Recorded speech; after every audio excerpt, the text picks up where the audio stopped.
things start to break. Okay, we're already seeing that happening now, and it will get worse if the international community does not start recognizing what's happening in this country and put its money on the table to do something about it. Because we can do something about it, but not without the means to do it. And the government and local civil society organizations haven't tackled this sort of thing. Distinguished ladies and gentlemen, my team and I remain committed to do the best we can, working with and through our partners. In the provinces where we have our footprint, we'll continue working with the affected communities to address some of the challenges they're facing. And as one of the lead actors who for over 50 years has worked to strengthen the role of civil society in Zambia, we're here to offer support to all efforts meant to improve the lives of Zambians living in poverty and facing injustice. We remain committed to contributing to a just Zambia for all. Thank you.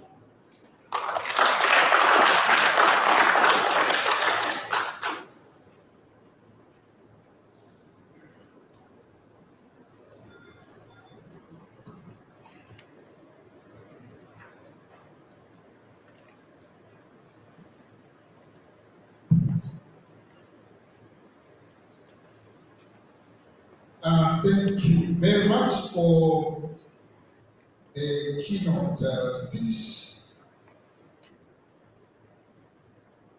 The speech was quite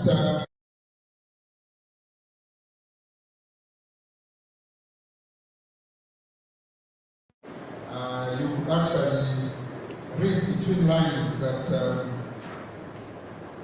the task is bound to an extent where one stakeholder would not make it, but we need to explore a number of solutions using every stakeholder available and even lobby those who are not available, because if we let things the way they can be, we are bound to fail. So we can just encourage ourselves to continue to think through and reflect on what has been shared already in the opening remarks and the keynote speech. I think the tone has been raised. We are yet to get some more.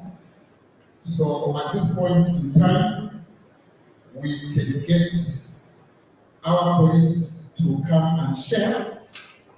And this is basically moving to the situational analysis.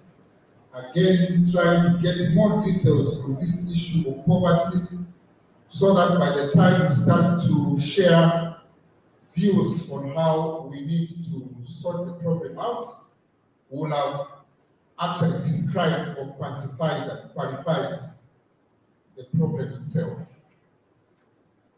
So I think we need, it's a PowerPoint presentation, Madam Musonda, they will be here, right? So, meaning we need the presentation to come up already. So, we will invite Mr. Ibrahim Kamara. He is actually the head of research at CTPD.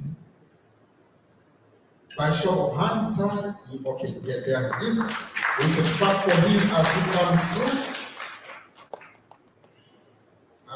So now I think there was, where is, we need to make,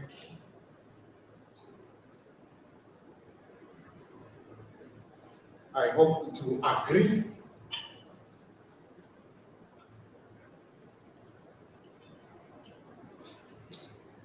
So, as he is connecting, you know, when you're driving from home into places of work, you see colleagues,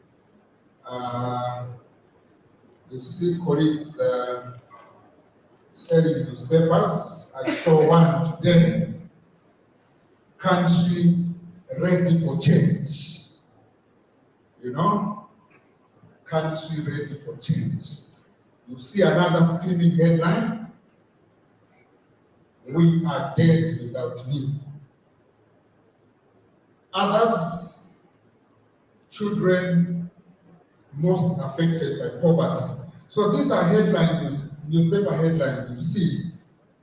I think those headlines are sending some message that we need to work together as citizens, as stakeholders, so that we are able to tackle that problematic issue of poverty at household level and at country level. At this point in time, we will allow the head of research to actually take us through his presentation, sir. Thank you very much. Good morning, everyone, once again. Morning. Morning.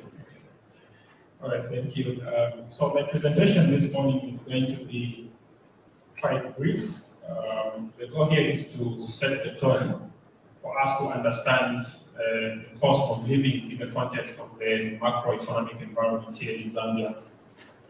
So what I will not cover in this presentation is the details around the cost of living.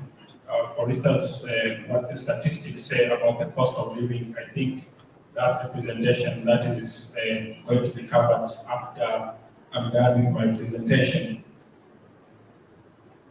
So what I will look at in this presentation is the state of the economy, and hopefully we can cover a bit of parents and understanding on where we are coming from. I will talk about the key challenges and contributing factors. This is to the cost of living, and then we'll briefly touch on what policy recommendations can be made for us to ensure that we come up with some concrete solutions towards addressing the rising cost of living here in Zambia. Okay, so why are we talking about the cost of living? Many times, I think there's a lot of excitement when we see that the economy is growing, inflation is reducing, or the exchange rate is performing well. And I think these are areas of excitement for any given government, but this is not part of the picture. The true picture is told when we also factor in what the value for money is. And in this case, I think the cost of living is a true indicator of what value of income there is. So for any given amount of money, I think the true power of that income is measured by what it is able to buy. And so this brings us to the issue of the cost of living. And in this cost of living, the government does have an important role to play. I think the government is the single most important agency when it comes to the cost of living, because to a larger extent, they are the ones who can influence the cost of living. Research has shown that variations around cost of living are shown to a greater extent. About 64 to 73% of those variations are as a result of what policy changes have been instituted, and these are done by the government. So this presentation will help us to understand what the cost of living is in the context of the macroeconomic environment. So I'll go into just some statistics around the cost of living and where we are coming from. So to my right here, you can see a graph showing a trend analysis on two major variables here. So we are looking at real GDP growth, and then we are also looking at inflation growth rates. So for 2024, there's been a projection that the economy for Zambia will grow by 4.3%, and that's according to the IMF. Last year, the economy only grew by 2.7%. Of course, this was downgrade because initially the forecast was that the economy would grow around 4%. So annual inflation is also expected to reduce to 9.6%. And if you look at this historical graph, it shows you where we are coming from. At some point, we were much lower, and then real GDP growth started to increase, and then it also reduced. For inflation as well, you can see, especially in the years 1990, we had some kind of hyperinflation here. If you look at the percentage for inflation right there. But interestingly, around the years 2005 to 2011, we had rapid growth here. On average for these years, the real GDP growth was around 8.4%. However, this drastically slowed down when we entered the years 2015. And if you are looking at the year 2015 to 2023, you are only looking at an average growth of 2.84%. So showing us that over time, GDP has been reducing in terms of growth rates, and for inflation as well. In the next graphs, we'll be able to see clearly what has been happening in the last few years and the last few months.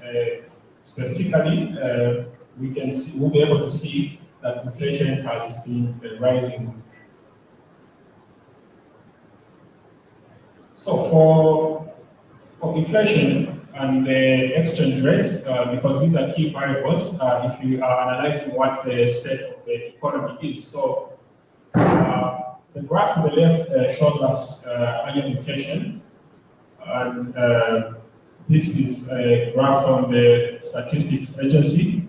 So this is a trend for the year 2023 February to February 2024. So we can see that last year in February, just slightly close to around the same time, we had inflation at 9.6. So this kept rising, and by the end of February, we had an inflation of 18.5%. So that is just an indicator to show us that prices have been, in fact, increasing.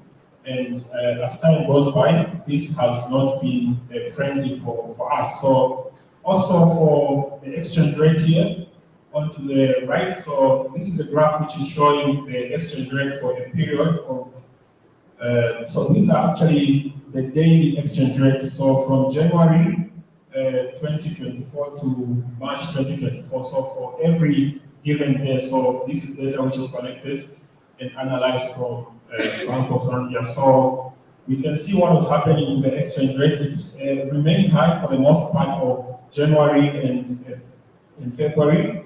And then, of course, in February, we had that deep dive downwards, where the exchange rate, the kwacha began to appreciate. And of course, this was because of some measures which were put in place by the central bank. So if you are aware of what the central bank has been doing, so in a bid to fight inflation, the central bank has been tightening the monetary policy, and also the central bank has also instituted a number of measures. So for instance, the reserve ratios for commercial banks. So these are amounts which the commercial banks are supposed to keep with the central bank. So that ratio was increased. So what that entails now is that there is lesser money in circulation and lesser money for these commercial banks to be able to give out as well. So those are some of the measures which were aimed at fighting inflation. For the exchange rate, largely what could have explained this sharp decline in February, towards the end of February. So the central bank imposed a measure which required that central banks, commercial banks, should be able to take back the money that spending agencies have not spent at the close of any given day. So what would happen in the past is that when spending agencies request for money from the central bank, which would lie in the single treasury account, so that money would be taken to the commercial banks, And this is the money that the commercial banks will be giving. So this money lies within the commercial banks, but the spending agencies, which are part of government spending, would have accounts with the commercial banks. So this money lying in commercial banks, at any point, if not utilized, the commercial banks will have an opportunity to trade this money, buy foreign exchange, and begin to make profit out of it. So this was a gap which was realized by the central bank, and there was a requirement that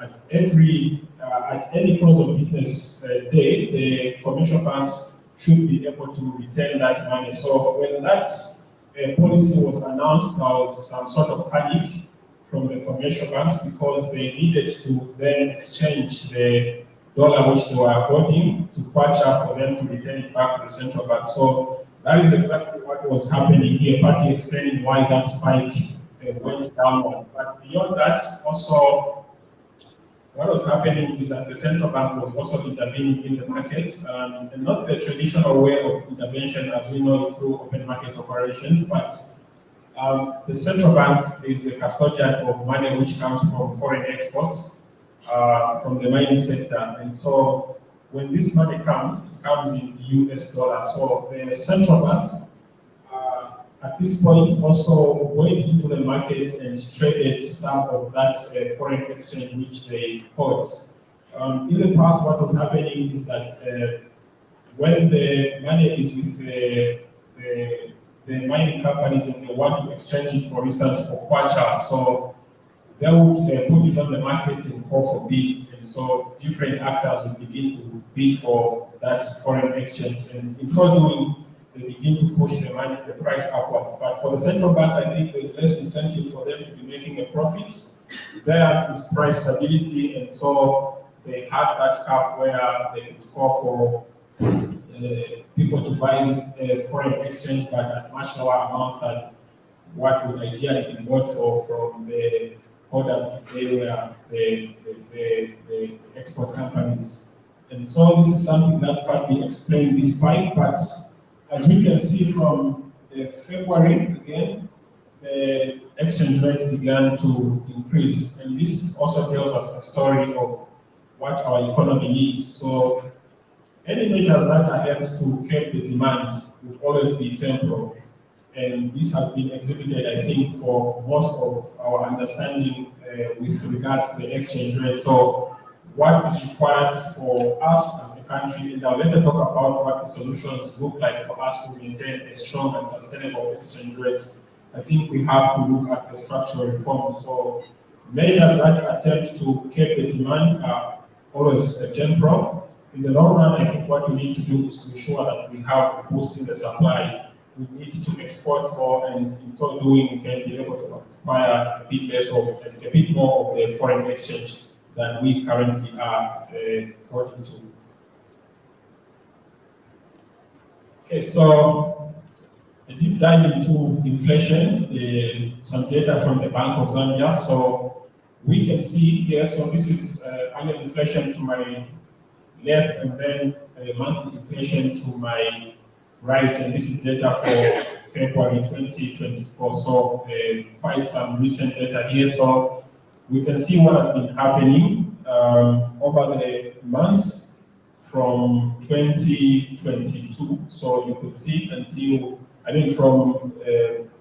so this is annual inflation, which is looking at the months. So you could see from July, August, and if you look at the periods over this time, so you can see what was happening to the annual inflation. So by the end of February, the annual inflation was somewhere above 12%. So this, it's yellow, doesn't look quite yellow here, but I mean it's orange, doesn't look quite that color, but that is the target which the Bank of Zambia has set. So it's between 6% and 8%. And also this is the target that the Ministry of Finance in the national budget set as part of the macroeconomic objectives for the year 2024 to keep inflation within the target of 6 to 8%. This hasn't been the case for the past recent months. I think we have seen annual inflation to be above the targets. And if you look at the monthly inflation here, you could also see this a continuous change. Non-food inflation was also rising, so this means that for the month of February, the prices increased by 2.2% for non-food inflation. For food inflation was a bit higher by 0.1%, so we can see that food inflation was at 2.3%, and then also inflation for the month of February was 2.2%. So this is just telling us a story as to what is happening with inflation in the country. Okay, so I'll also briefly talk about unemployment. So also unemployment in the country remains high, and we are talking about all these because they are major determinants of cost of living, whether how it is going to affect the individuals or whether it is in fact a contribution to the cost of living. So we have inflation, we have unemployment at 4.6%, and then we have youth unemployment at 18.5%. It should actually be 18.8%. So for youth unemployment. So this is the picture which is showing us that unemployment is high, and overall unemployment here we can see at 4.6%. Male unemployment slightly lesser compared to female unemployment here, and then youth unemployment being the highest, you can see by this green graph here. So also not favorable for unemployment in the country. So now we can look at some of the potential risks which may even make this situation a bit more harder for Zambia currently. So the escalating global unrest, we have seen what is happening within the global space. I think sometime in 2022 there was that attack on the war, if I should call it that way, between Russia and Ukraine. That affected fertilizer supply chains, and in that we saw that fertilizer prices began to increase up because I think these two constitute about 16% of the global fertilizer supply chain.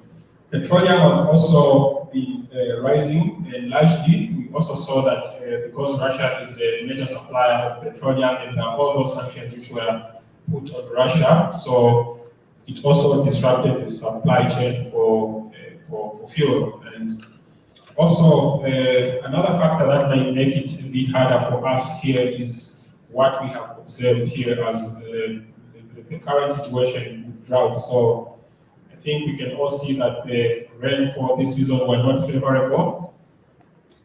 I think in the previous remarks we were just enlightened about what has been happening to the maize fields throughout the country. So if that is the case, then we may also be looking at a rise in food inflation going deeper into the year.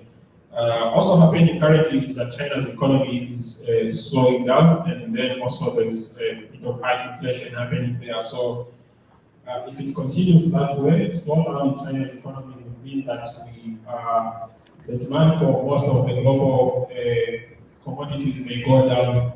For Zambia, what this means is that the demand for copper, for instance, may go down, although China does not necessarily imports directly Zambia's copper, but most of it still finds its way into China. So those could be agreements between the actual importers, from Zambia, and their agreements where they sell this to China. So these are some of the things that may potentially make the situation a bit bad for Zambia. So these are things that we may need to pay attention in coming up with some policy recommendations. So I'll proceed to talk about the challenges and contributing factors to the rising cost of inflation. So, to the rising cost of living, and we could look at so many factors, but I think I have endeavored to pinpoint quite a few which might be important for this. So, public debts. We have been talking about public debts, and I think the conversation will still be going unless someday we wake up and Zambia does not have public debts. But I think that's not going to be the case for some time. So the simplest way that we can understand public debt as money that has been borrowed on behalf of the citizens by the government, it's still money that has to be paid. Might not be within a year, within 2 years, 5 or 10 years, but either way, this is money that has to be paid. And because governments normally find themselves in a budget deficit, so this is money that has to be borrowed to finance that gap. So what is happening currently for Zambia? We are in a situation where money was already borrowed, it was utilized for public expenditure, but that money has to be repaid with interest. And so in the allocation for the 2024 national budget, we saw that around 25% of that budget went towards debt servicing. Now, when the cost of living is rising, if government has got room and flexibility to adjust expenditure in the absence of public debt, you expect that there is that fiscal space to intervene. Unfortunately, it's a bit hard for government in this case because we need to service debt, and there are also other competing needs that require that this money be spent on. So this is where we are with regards to public debt. So the debt itself is both external and domestic debt. So that's also an aspect that might be affecting the cost of living. But beyond that, also the issue of public debt has had a toll on the exchange rate. So the exchange rate is directly affecting the prices within the country. So we have seen that the exchange rate has been deteriorating, and partly due to the debt situation, confidence, lack of investment flowing in, which is coupled by high demand. So all these are affecting the exchange rate, which is also affecting the cost of living. Because Zambia is a consumer-based nation, so imports become a bit more expensive than what normally would be.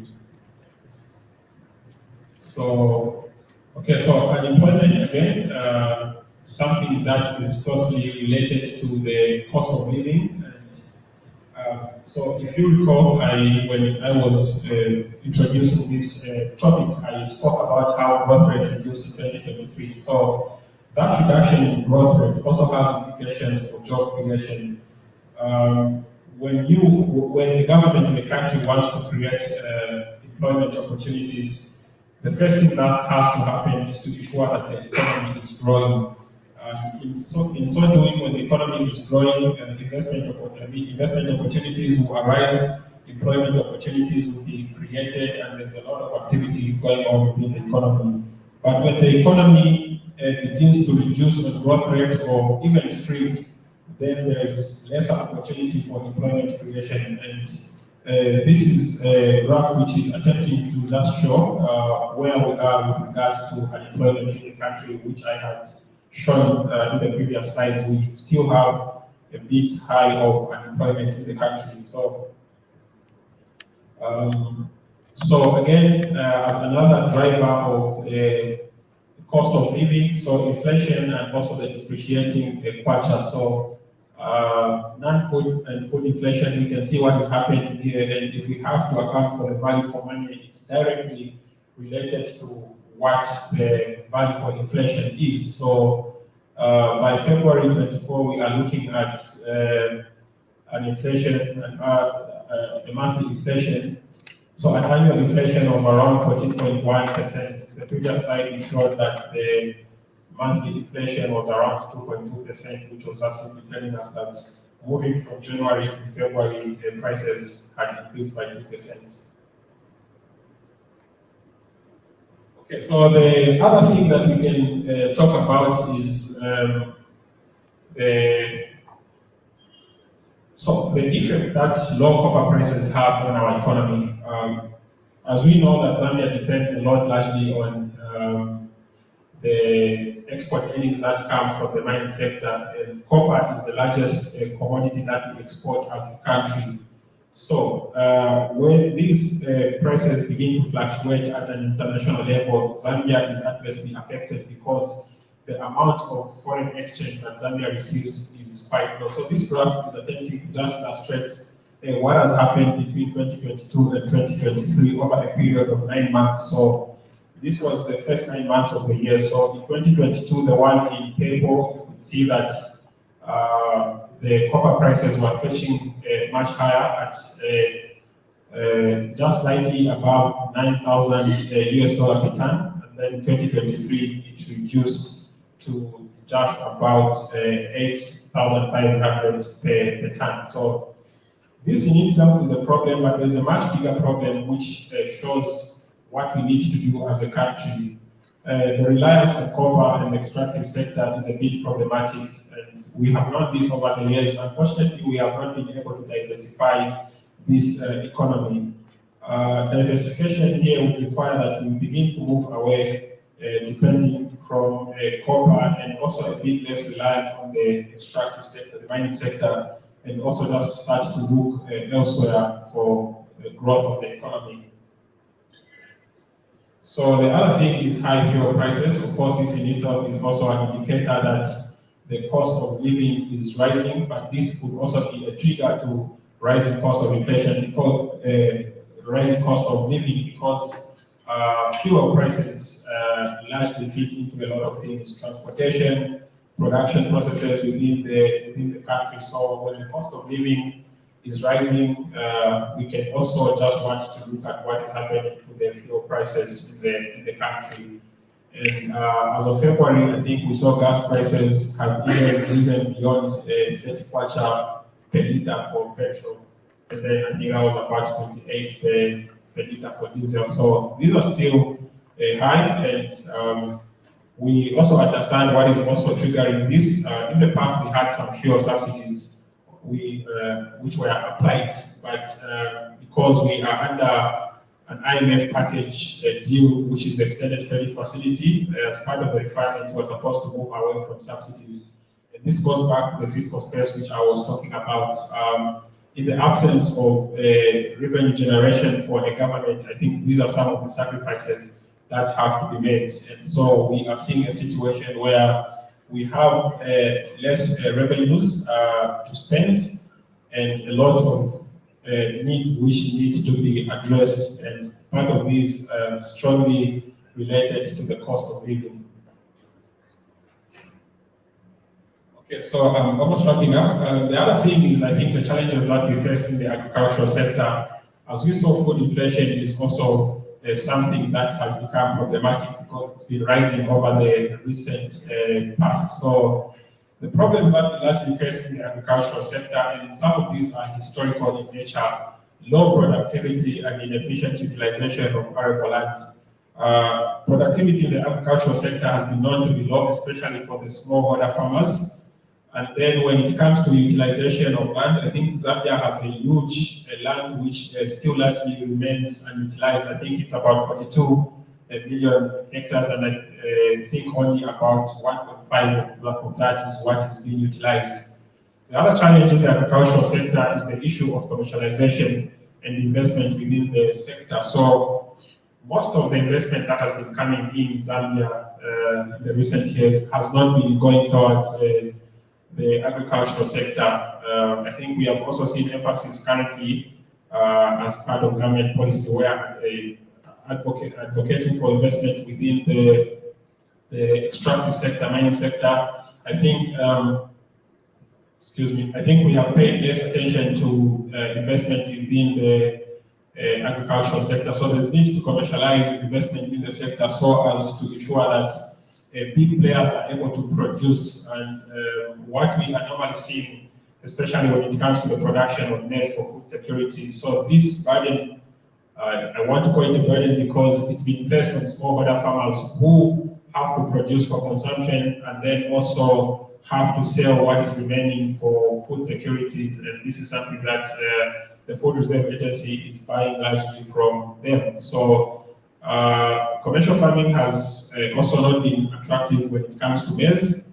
There are issues that we can talk about, political issues and also economic constraints, but I think it's an issue of balancing the aspirations of smallholder farmers as well as the requirements of what commercial farming entails when it comes to exporting of maize and just providing a market for this. So we have seen what has been happening in times of low supply, and they tend to be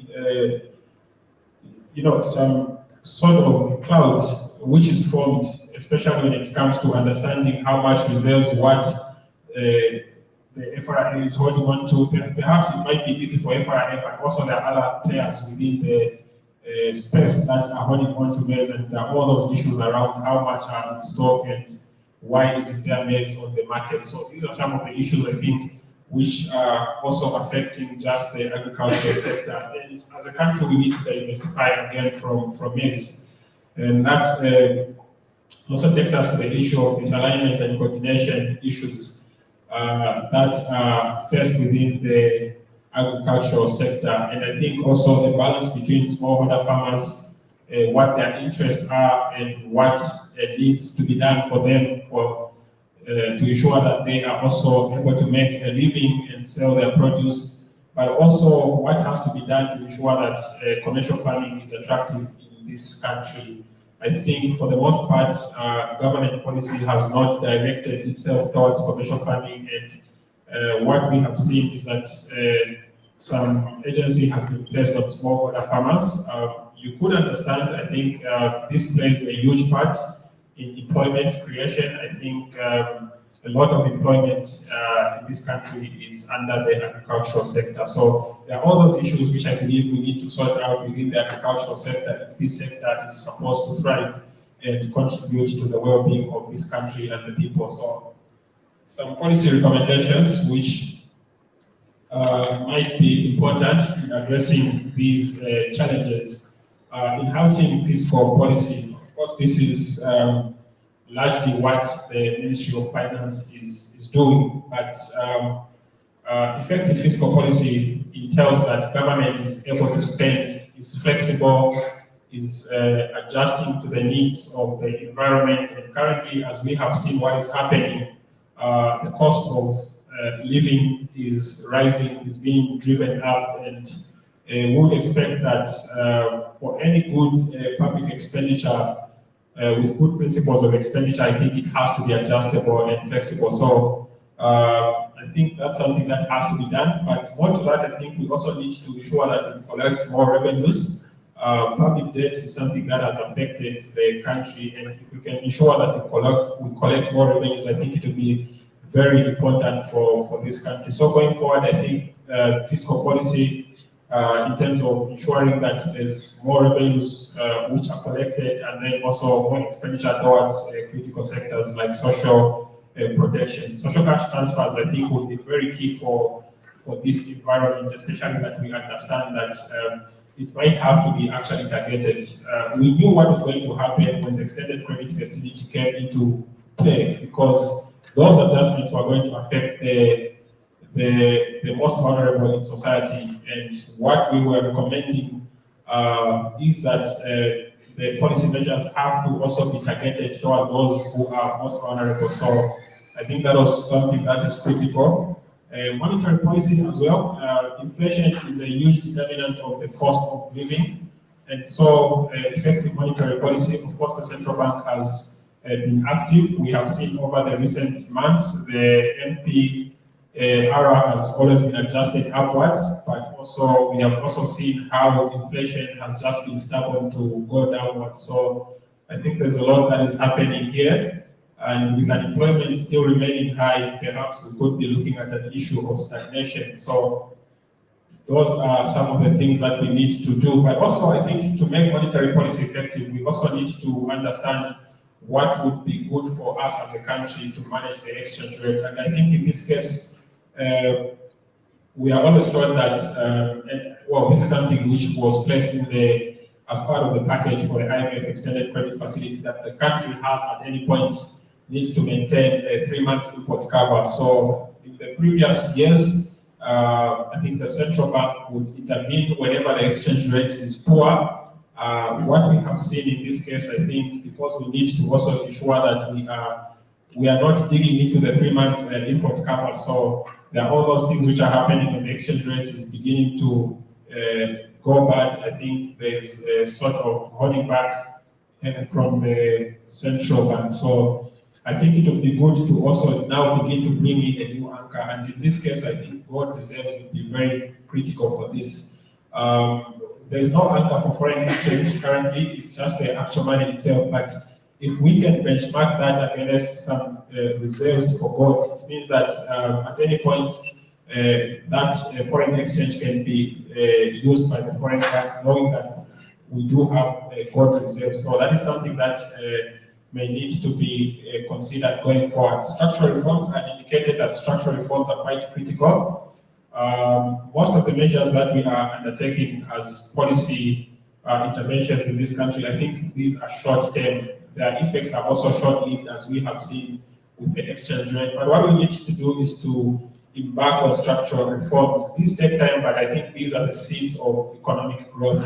And we need to improve agricultural financing. For instance, I spoke about low productivity, which can be improved by training, incentives which have to do with equipment that these smallholder farmers will be doing, good environment that is stimulating investment within the sector, and also supporting large-scale agriculture. These would also be critical for ensuring that there is sustainability within the agricultural sector.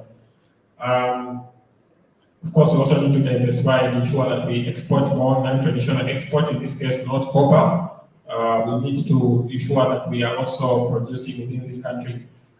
Social sector spending, I think, will also be critical, and this is directly aimed at addressing the rising cost of living and all those who are directly affected. I think we also understand that the cost of living in this country is different as per different regions. So Lusaka might have a different cost, the Livingstone, Kaoma, so all these will have different cost of living. But I think all in all, I think the rural areas are also finding it more hard, especially now with drought, which we are now envisioning. I think there just might be need for government to step down, to put a foot down and just directly intervene, regardless of what we have signed to as part of some agreements with international agencies. I think when the situation gets bad, I think we may need to move away from traditional economics. You need to look at what is happening and who is directly being affected. Fuel prices, I had spoken about that as a major trigger, and I think in dealing with that, we know that the subsidies were removed. A bit of interventions within that can be ensuring that we increase on our reserves. I spoke about the uncertainty which is happening at the global environment.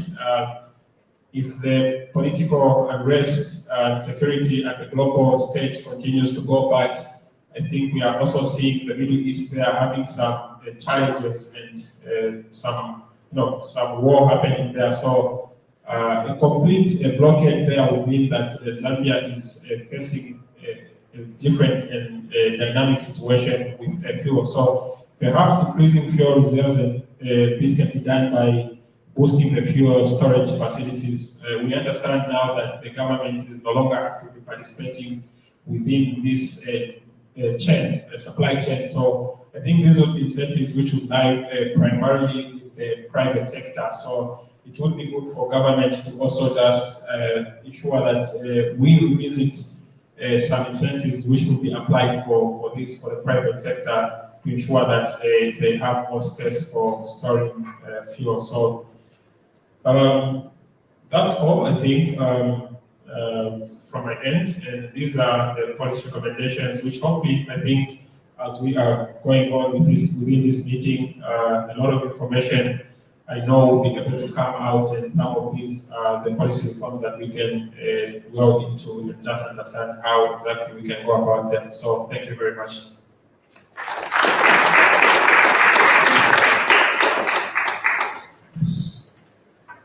We can give him another round of applause.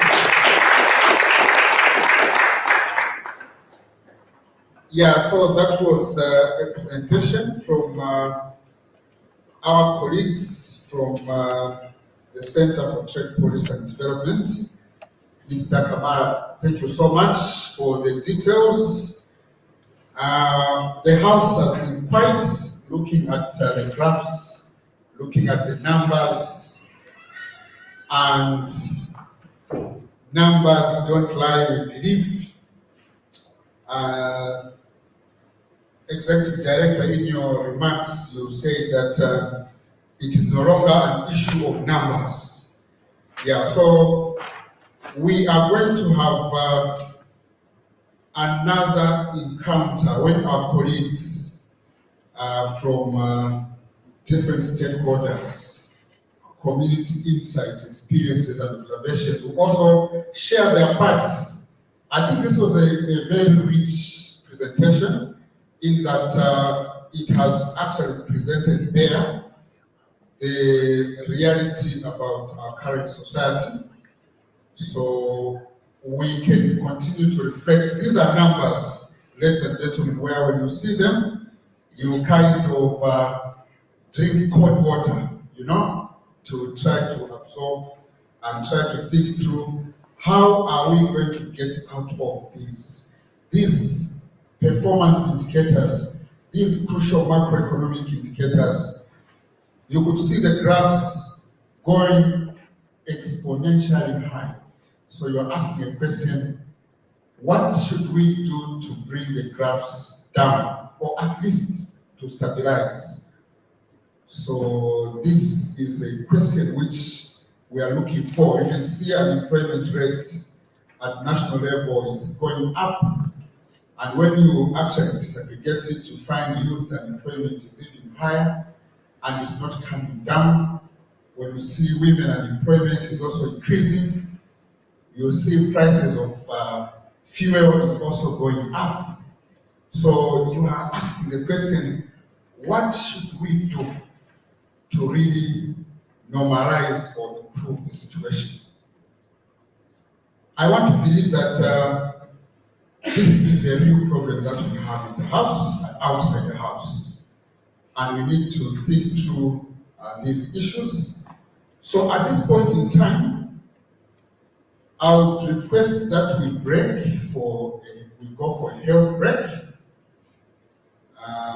so that we can come back. Potentially, let's go for a health break, which is in this manner. So we will do a working tea. We grab our tea, then we come and sit back on our tables, then we continue. So our colleagues from JCTR, Manager Social and Economic Development, Madam Mujimba Siamachoka, will come through to make her presentation after we come back from break. But while our faces are still looking brighter, we'll start with the photo shoot outside. They are looking bright, I can assure you, though we are somehow distorted by the numbers we have seen, but it is well. So let me at this point in time request that we just go outside, we do some photos, then we come grab a cup of coffee or tea or drink, then we come to our tables and we continue with a presentation from JCTR. Let us not forget what we have heard, because there will be a time to ask questions and maybe to add on that list of recommendations on what should we do on the macroeconomic side so that we can deal with this issue of poverty that is seemingly stubborn as seen at church. Shall we go and have photos outside, colleagues?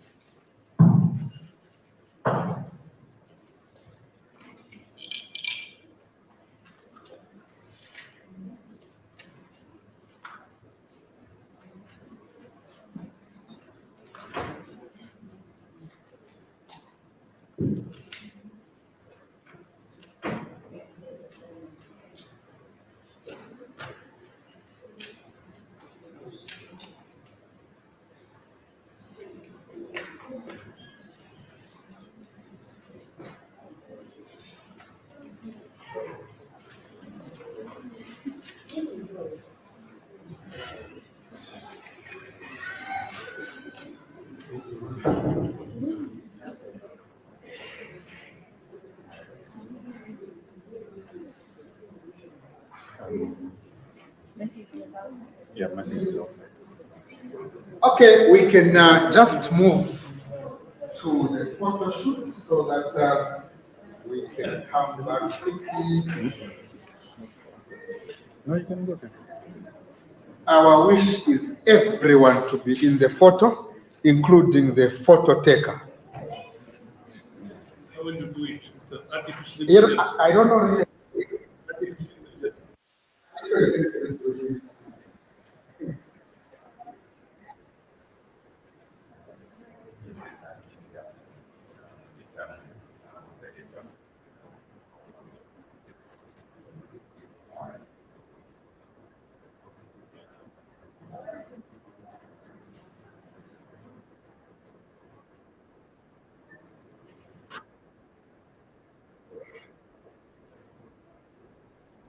tirelessly advocating for the marginalized and underserved.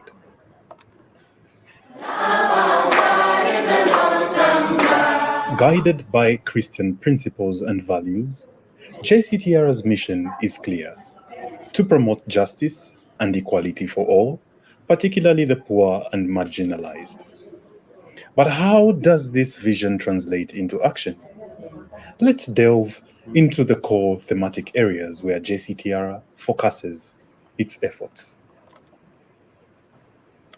For over 30 years, JCTR has meticulously documented the factors influencing the cost of living, providing vital evidence for policy recommendations aimed at improving livelihoods, especially for the most vulnerable in society.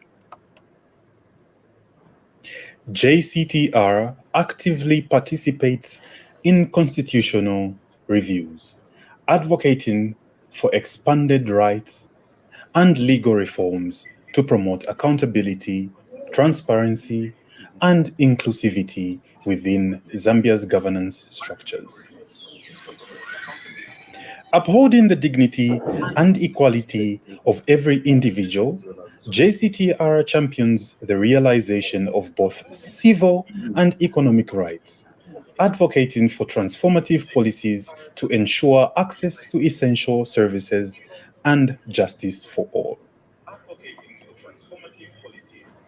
With a focus on safeguarding the interests of the poor, JCTR analyzes public finances, advocating for transparency, accountability, and responsible resource utilization to benefit all Zambians. In the face of environmental challenges, JCTR empowers communities to advocate for fair environmental practices and policies, promoting sustainable development and equitable resource distribution. By equipping communities with tools for assessment and engagement, JCTR fosters citizen participation in evaluating government projects and services, ensuring accountability and improved community development. The future of Zambia lies in the hands of the young ones. So we need to start empowering them like JCTR would always do. We should bring them on board so that they participate and they'll be dealt in their leadership skills, they'll be dealt in a number of issues. Speaking for ourselves is really important. It helps us have interest in country affairs. And not only that, people make decisions for us. They even may end up making unnecessary things that we don't want. But if we children are part of those decision making, things that we want are catered for adequately. It is also important because it promotes accountability. Seeing to it that we, the children, are also participating. It means that we'll also be participating in holding the government accountable for how it is spending its resources. The interface meetings, this is whereby we talk to our leaders face to face. You're seeing your leader, you talk on matters which are affecting you on the ground, because that person in the office won't know what is affecting you on the ground. So the first meeting that we had to make submissions, and the service providers that were present were from the health sector, education sector, social protection, and social welfare. Well, in the meeting, the children participated highly because there are so many issues they wanted to talk about to the community, to the service providers. We've learned advocacy because the JCTR itself, it works with advocacy, and they have taught us to speak out for ourselves as children, and we are speaking out and expressing our views. Grounded in faith and social teachings, JCTR promotes values of dignity, equality, and stewardship, inspiring communities and stakeholders to embrace responsible action and positive change. I follow the Jesuits on social media and have for many years, and I do it because part of doing development work is you have donors, and your donors need to be educated, and your information you give to your donors needs to be solid. So I do a lot of research, and one of the sources of research that have been very important to me is the information that the Jesuits put out on social media in Zambia. And the basic principle when it comes to the church's engagement in social matters has always been the fundamental option for the poor, beginning with the prophets in the Old Testament, but even more importantly, our Lord Jesus Christ himself in the New Testament. He opted for the poor. Rather, in humility, value others above yourselves, not looking to your own interest, but each of you to the interest of the others. In your relationships with one another, have the same mindset as Christ Jesus. From pioneering debt cancellation campaigns to shaping policy reforms, JCTR's impact resonates far and wide. As they continue to journey towards a more just Zambia, one thing remains certain: the unwavering commitment of JCTR to uphold the rights and dignity of every Zambian, guided by faith and driven by compassion.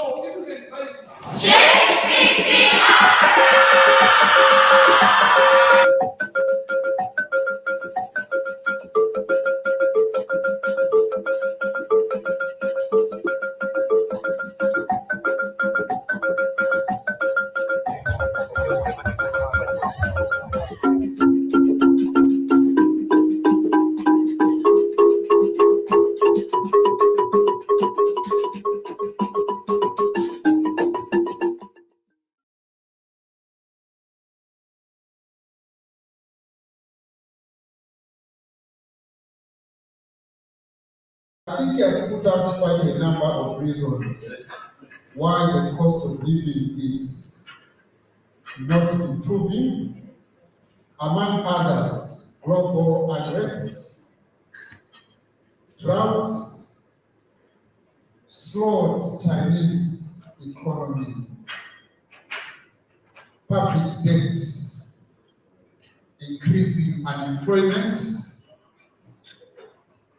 and the issues around inflation, as well as the unstable exchange rates, low copper prices, among others, are the ones which are really making the situation of the cost of living to be unbearable.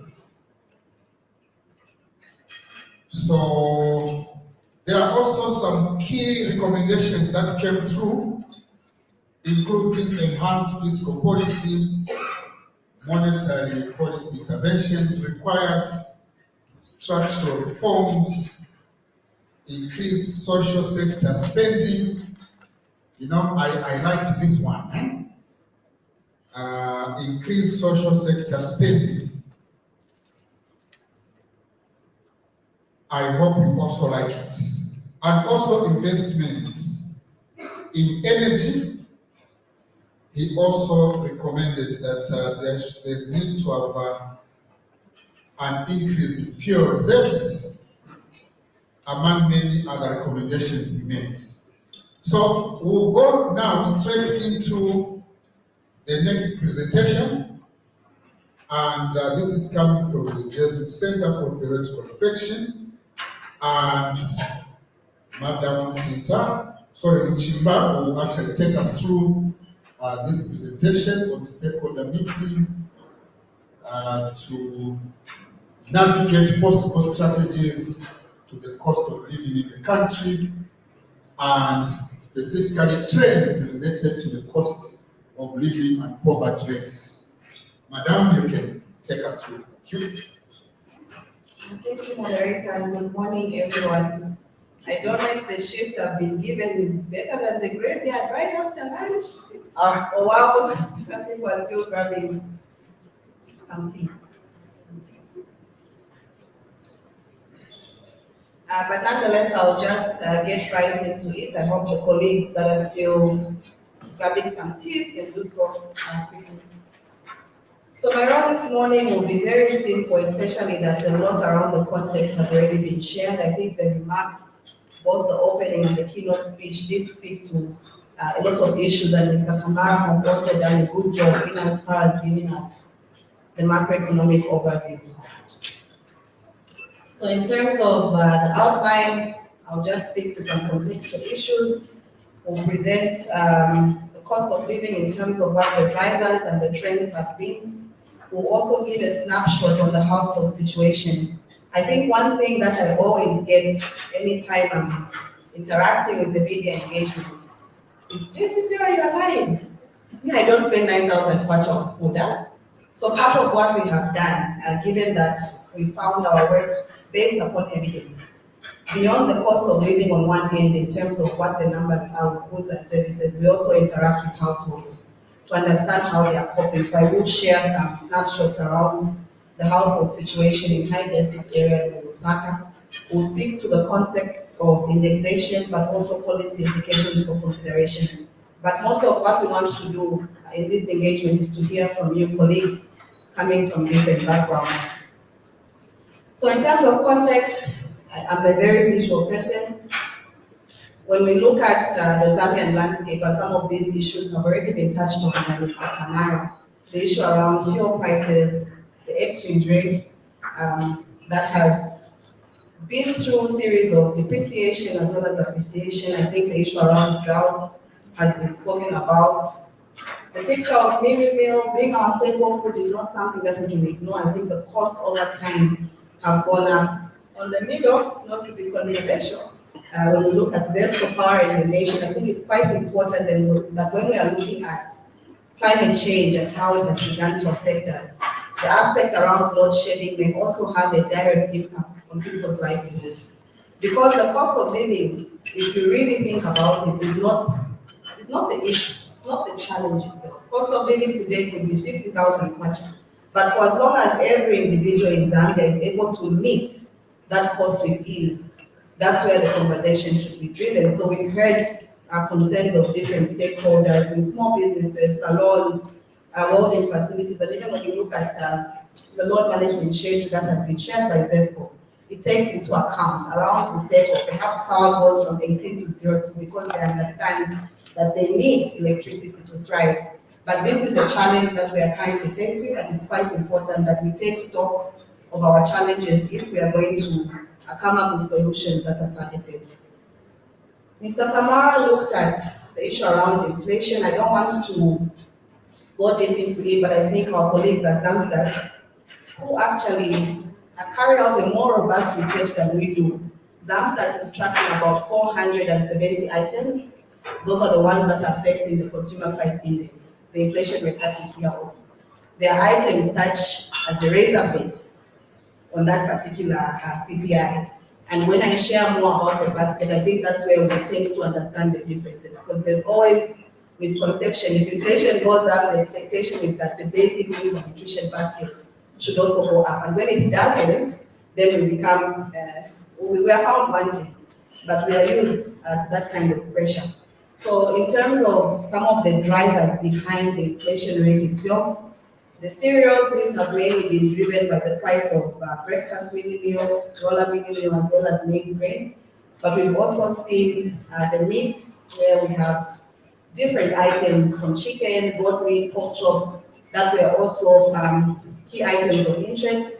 In a similar sense, we've also seen the price of different fish products go up. Maybe just to ask a question, colleagues, how many of us like cabbage? Sorry, I like to interact. Have you looked at the price of one meter over time? Huh? Yeah. So it's a dry product, very easy to keep. A household, you can consume it with an item like beans, and they're able to share, they're able to consume in quantum. But the price of cabbage, quite frankly, very nutritious source of protein, it's becoming more or less a luxury when it should be something that we should all enjoy. Then I think the last component there is looking at motor vehicles also drive the price of inflation.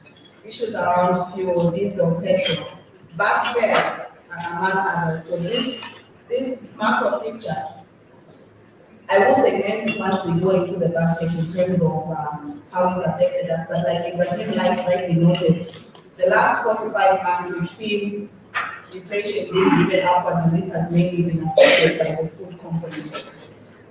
So earlier on, we also spoke to poverty statistics. I don't have to be very repetitive. We have the figure of 60%.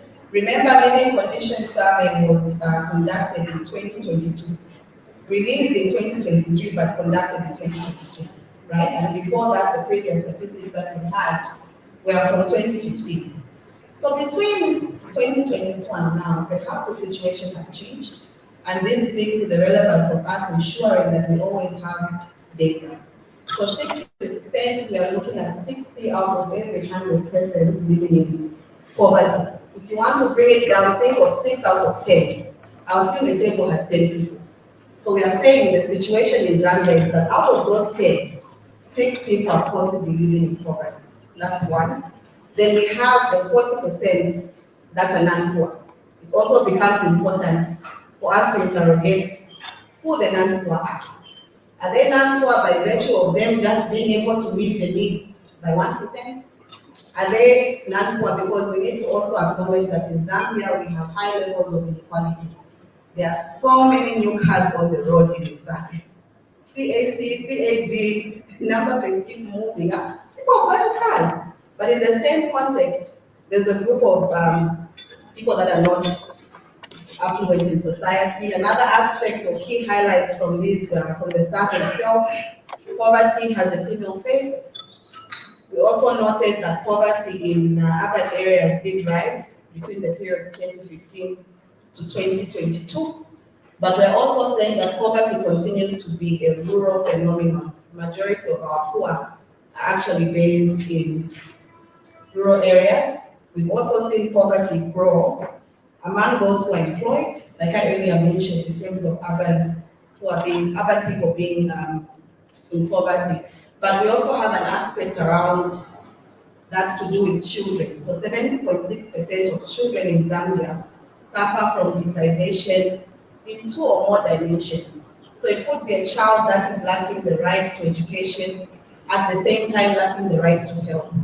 So it's quite an important thing that we need to take stock of. So just to go into the basic needs and nutrition basket, I'm hoping that you will be ambassadors once I'm done with this presentation. Can we commit and agree? I can see the hands up, but people are still enjoying their tea. So when we look at the basic needs and nutrition basket, just to clarify for those that may not be familiar, it's an estimation of a minimum diet that will provide the household with the recommended nutritional intake, taking into account their local food habits and the principles of a healthy diet. So there's the aspect of nutrition that becomes quite important to us, but there's also the aspect of it being a basic basket. What we mean is that it's the bare minimum, the starting point of what a family of 5 would require for a period of a month. So the reason why we focus on a family of 5 is because that's what our statistics are telling us from census. The family size is averaged at 5. The basket about 2018 was projecting the cost for a family of 6 because that was the price of those individuals, the number, of individuals at the time. So this family is just to briefly make mention, when you look at the left-hand side, they're looking at an adult man between 30 to 59, an adult woman we are looking at 3 children, possibly one who is 11 to 12, 9 to 10, and a baby. For a mother in a family, if she's breastfeeding, she tends to need more nutrients and therefore tends to consume more food by assumption.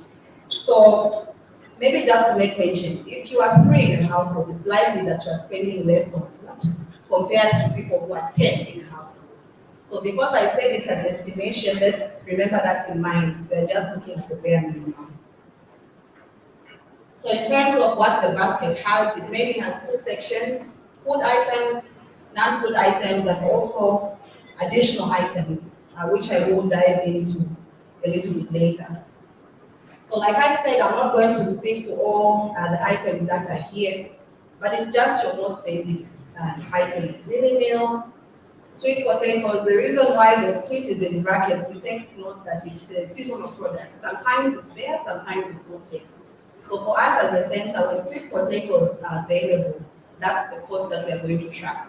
Why? Because they are more nutritious, but they are relatively cheaper. And the reason why I've picked on sweet potatoes, candle, once became an issue of public debate, where it became a political issue. And I think for us as a center, if we are looking at issues to do with human dignity, let's not politicize some of these issues. This is food that will provide nutrients to different individuals. So capital, like I mentioned, vegetables. There's also the aspect of fruits. I want to ask how many people had fruits today because I saw watermelon at the back. But the context is Zambia. While we should have 5 parts of fruit in a day, that's the standard. And by 5 parts, I'm talking about maybe 3 oranges, 2 bananas. What you will find, someone will tell you, I last had a fruit in December. The reality, even for me, I don't remember the last time. Maybe banana, it's a seasonal fruit, it's available all year round. You might find it for 2.50 way. But if someone sold you, and I'm happy that we have our mothers from the market, even from North, imagine if they were selling you an apple at 30 kwacha because the exchange rate has just gone crazy. Will you buy an apple at 30 kwacha? Why? It becomes a challenge. And that's a perishable product that will go bad if it's not good. So there are different dynamics that we can look at when we speak to some of the items. So that's just briefly on some of the items. Briefly on some of the non-food items, the issue around rental. Not everybody is renting, some are privileged to live in their own houses. But like we said, it's the basic, we'll track the cost of a 3-bedroom house in a medium density area. Toilet paper, sanitary towels, lotion, washing soap. Charcoal is on the basket. In the context of load shedding, I think let me zero into that item. Quite frankly, if you're coming from the airport, the bicycles are coming to town.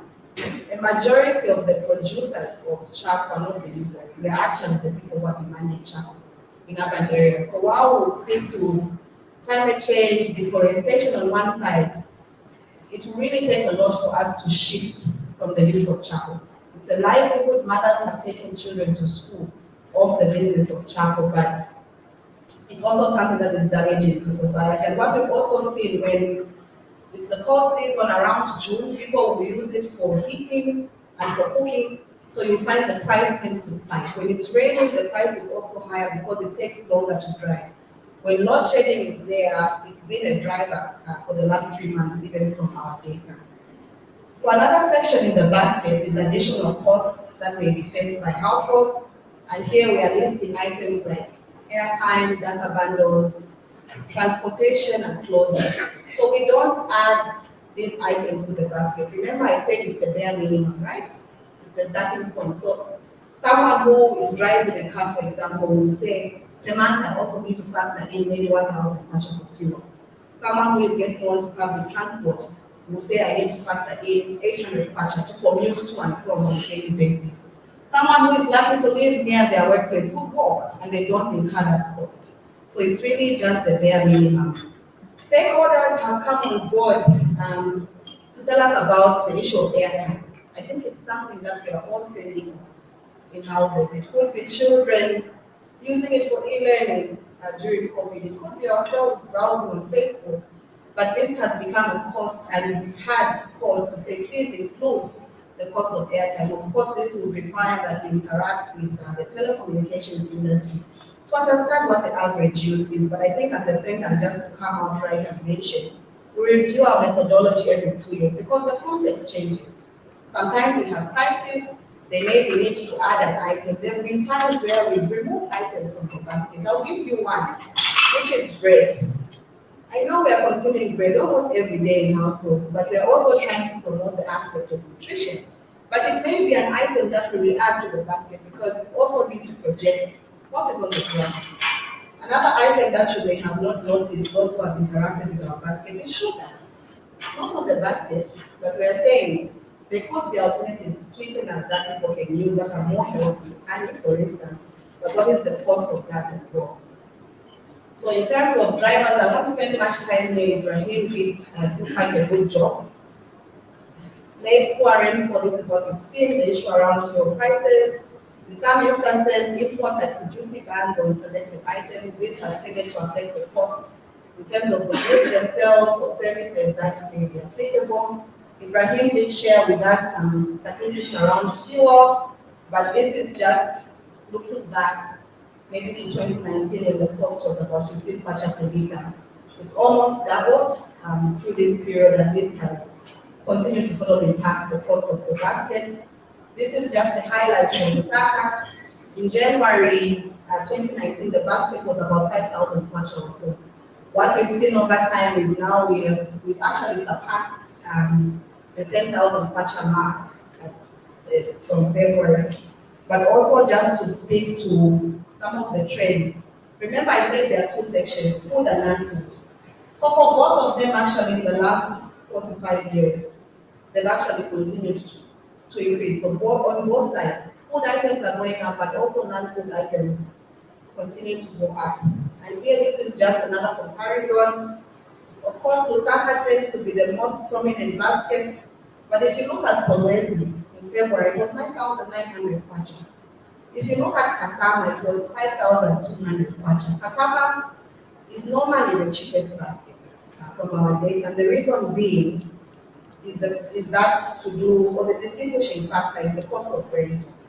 I think if you went outside, here this is Olympia, right? If you went outside, even a 2-bedroom house, 6,000 kwacha would not be surprised. While on our basket, remember we're looking at a medium density. The house should have pipe water, it should have electricity, it should be in the yard.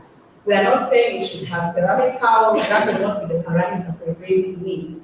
But even in that context, our rental in Lusaka is sitting at about 3,900 kwacha, of which if I asked any of you in this room, some could be spending more than that, then other people could be spending less. And the reason being, if you cannot meet the cost of living, you end up compromising on something.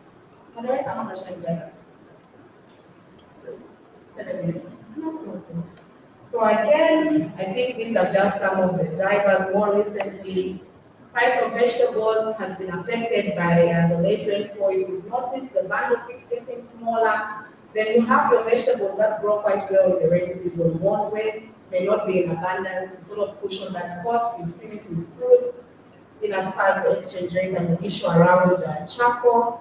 This is just a depiction of housing in 2023. And like I said, Lusaka will stand out because the rental cost is much higher. Monte, slightly cheaper. Then I did mention that we wanted to share some of our statistics. We do conduct another survey on a biannual basis. It's called the Satellite Home Survey. This is where we go to the household to understand how they are coping. So I'll just peruse quickly the few graphs here and there. So in terms of average monthly income, the population, the sample size for this survey was about 280 households, and the majority of those told us that they are earning between 1,000 to 3,000 kwacha, and some that were earning above 15,000, between 10 to 15,000 kwacha.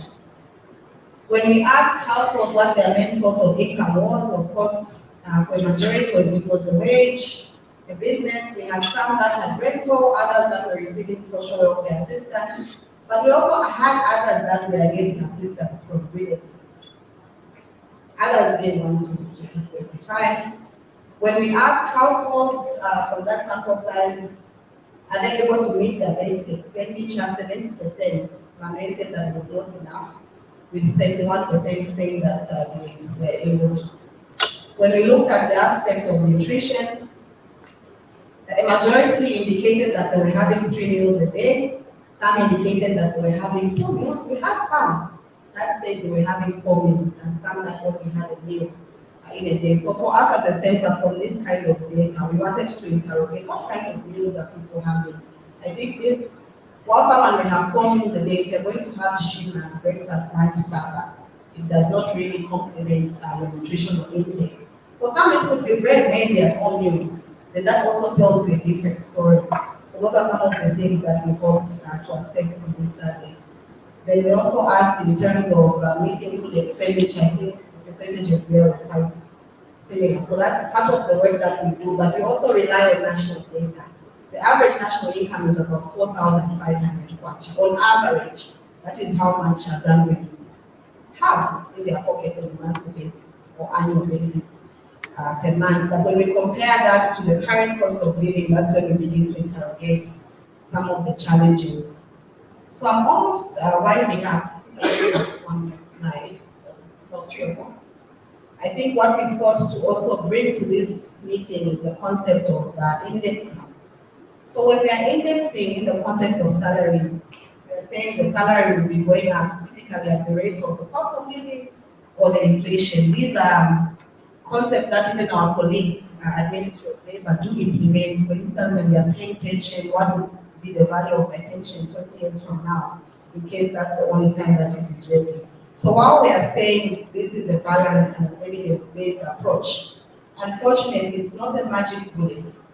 I think if we have any employers in here, even with the minimum wage, there are still people who have challenges with paying their domestic workers. But these are still conversations that we need to have. Because like I said, the cost of living is not really the issue, but if someone's salary for the last 5 years has remained the same, surely do you expect them to meet the cost? It really won't happen. So these are some of the issues that we also interrogate in our work. But we also notice that the budget becomes a medium through which we can deliver to different individuals. Pay as you earn in the last budget was increased in terms of the non-taxable threshold from 4,800 to 5,100. So this tends to benefit perhaps the upper bracket. For a majority of us, this 300, of course, was not sufficient, but like Ibrahim said, we're in a situation where our fiscal space does not allow us to do more. In terms of the tax rates from 37.5% to 37%, while we may argue that within the region, these rates are quite high, especially for the formal worker, if I could make mention, because remember there's issues around VAT. So some 50% of someone's salary, even before they can spend it, may be going towards paying tax, paying fines, and it's quite important that we are also monitoring our tax expenditure because we are also contributing to some of these entities. Ibrahim spoke to issues around employment, job creation also becomes the means through which we deliver. We spoke about social cash transfer that we've seen go up, and we must make mention the initiative behind social cash transfer, allowing a household to perhaps buy an additional bag of feeding meal, may need to be revisited in terms of the value amount, and I know there have been intentions to increase this amount. I think I'll end here. I don't want to speak to policy implications for consideration. I think these have already been touched on, but it's quite important that we engage and we hear from you. I think in JCTR at the end it says reflection. I'm not a priest, but we try to reflect on several things that will guide our work, especially our values. But for this meeting, I think what I want to leave you with is this quote. It's an African proverb, and it says, "Words are sweet, but cannot take the place of food." What I'm really trying to emphasize here is that we all have a role to play. The same way in the house, the child is crying. Either you need the child to cry or just the comfort. Even if you cannot give that child that shoe that they want, right? There's comfort with telling them it will be okay. Maybe I will get it for you next time. Or maybe helping them understand that you don't have the resources. So I think from all the sectors that we are in, let's try to deliver for the different Zambian people that we serve. We are all here today because we're in a place of privilege, a place of authority, and we can definitely do something to contribute towards the conversation. I'll end here. Thank you.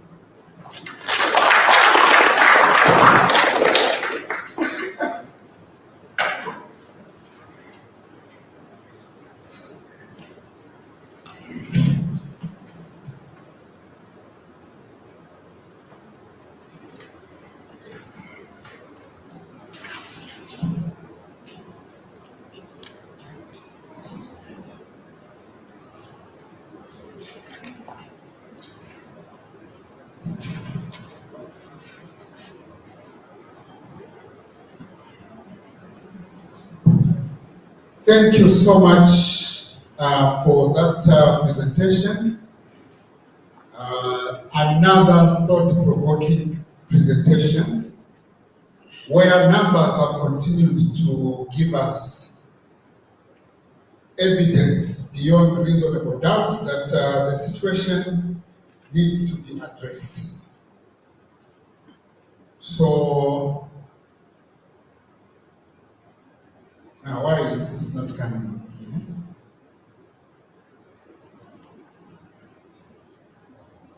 Yeah, so I think Madam Chimba's presentation really has brought us closer to our homes in terms of what happens in our households with regards to how we conduct business. So you will just appreciate how they come up with the food baskets and how you and me are agreeable that it is not easy. Yeah, I keep dogs at home myself.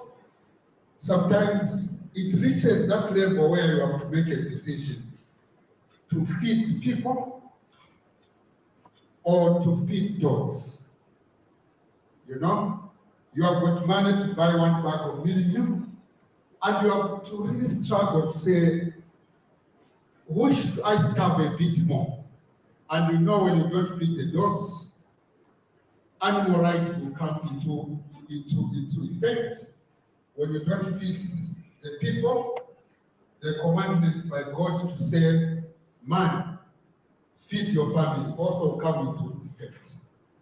So it's a real problem.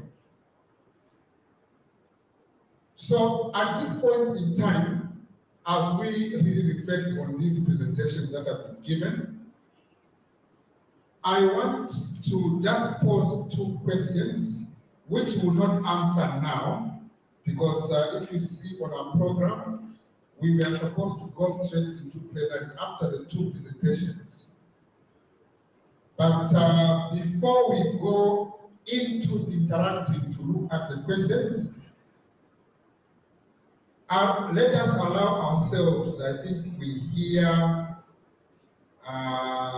from our colleagues from the different places. So we will go to item on stakeholder perspective so that when we hear from them, then we'll still come back and look at these two questions. In your view, what do you recommend should be done by different stakeholders to proactively address the escalating cost of living, of poverty in our country? And those recommendations will best come to sort out the short-term, medium-term, and long-term problems that we have actually gotten in huge numerical evidence. Number two, I think it's important. In the immediate, we have got drought in this country, which has directly affected or which will eminently affect food availability and food security itself. What must be done? What must be done? We know that civil society organizations in this country, you submitted what is called a shadow 8th National Development Plan. You remember it? Anyone who can remember that one? Any by show of hands? Are you aware that the civil society in this country submitted what is called a shadow 8th National Development Plan? And government had an opportunity to incorporate civil society views and recommendations in the country's 8th National Development Plan, 2022-2026. So we know, but now all those recommendations may have been given to government outside the scope of the current drafts. And I think we have even heard the president mention several times that it would be better to reduce costs on travels, workshops within government to save money towards food. And I think this question in this house is that enough? Can we do something else so that we can at least assure every household, especially those who depend on agriculture for survival?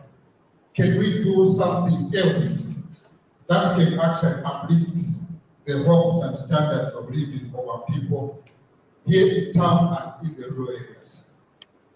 So while we are thinking about these two questions, which of course we open so that each one of ourselves will have an opportunity to reflect on the presentations, maybe let's hear from our colleagues from social cash transfer. So we have got Madam Dorcas Mbosi. She's actually here. Then she's actually from social cash transfer. She's a beneficiary of social cash transfer. And we also have Mr. Davidson Mwinde. He's also on this table here. He is chairperson of the World Development Committee in Chawama. And we also have Ms. Kolijo Mribajama. She's also, actually you are seated in order. She is from North Mid Market. What is unique about our colleagues, our three colleagues, is that they are really coming from where it matters the most. You know, they are coming from what we call the grassroots. They are coming from, they are interacting with households. They are interacting with individual members. They are interacting with children. They are interacting with the disabled. They are interacting with women. So what they see in terms of poverty and also the high cost of living in the country, I think we cannot look for another evidence such time. We will not look for some evidence. It is better, you know, like pass through your finger here to believe that I am the Christ who died then. So we are going to let them sit where they are. Microphone didn't come. Yeah, so I think as you make your points very clear, we can allow you to even speak, but if you can speak English, if you can speak Nyanja, in the best way you can express the issue on the ground. Yeah, we'll be able to also assist with the interpret and also put the things as they are supposed to be. So we are going to start with the donors, and maybe let's be guided by this two persons. Number one, we are more or less like want to appreciate how do you see the problem of the high costs of living in the community? Number two, what should we do to solve the problem? So basically, just we can reflect on those two persons, you know. So we can start with Madam Douglas. Please, you can go please. Thank you very much for the time given to me. First is appreciation. We are appreciating the government for the thought that was given to assist people and widows. This thing has come at the right time. Penny, aging is really a problem because sometimes you cannot even do on your own. Then, even being a widow, there are some widows who are left with something, but some are left without anything. Therefore, we really appreciate the government. The second thing is looking at our finances. As we are getting finances from the government, people, you know that money is never big. The money that we are getting is very small because like all people, every people like me, they are getting 400. Whereby that 400 does nothing. You find that each person has got nobody to care for her or him. Then from there, that 400, she or he just managed to buy new. Then life becomes hard. So, for this reason, we find many problems because there are some children we sent to school, but they are failing to care for their parents. As we know that a woman can have 10 children, but sometimes two can care for her. Then from there, even grandsons, sometimes when they fail to feed them, they bring them to their grandmother or grandfather. That's very difficult. So the money is small. We are requesting the government to add this. I know we have heard that they want to increase by 200, still more 600 to a person who is renting, to a person who is just depending on that money. That is just given after 1 month. So we have found problems on that one. May the government help us. The other thing, we have also problems or challenges that we are facing as people. Some of them can't read, they don't know the phone, they don't even know many of the things that I can't even manage to say. We were given phones, but sometimes these phones, they are grabbed by our grandchildren, children, because we don't know how to operate. Then you find it to be a difficult thing because sometimes some of the money they are getting money from their phones. So whenever you send a child or your grandchild to go and get money for you, sometimes you come with a 200 and this is the money that I have found. Then it's very difficult also. We are living in difficult days. Whereby even this money manages to just buy a bag of new meat. Then again somebody grabs it. We are facing difficulties in living. Then from there, as widows and the aged people, we are not real respected in our places. Because sometimes when you grow, this is an experience which you should also have in mind, because I have seen the 3/4 of you are younger, less than 7 years, when I was over 7 years. And it's a very grateful thing to be found in such an issue. When you grow, when you have gray hair, when you have no teeth as I have, you are stuck in a witchcraft. This one is in our compound where we live. It's real painful. You find sometimes your children, since they want to grab money from you, they want to grab something that you have, they start, you know, always, child begins at home. When they start calling you those names, what you will never say? What will other people say? Then you will see that we are abandoned by the what?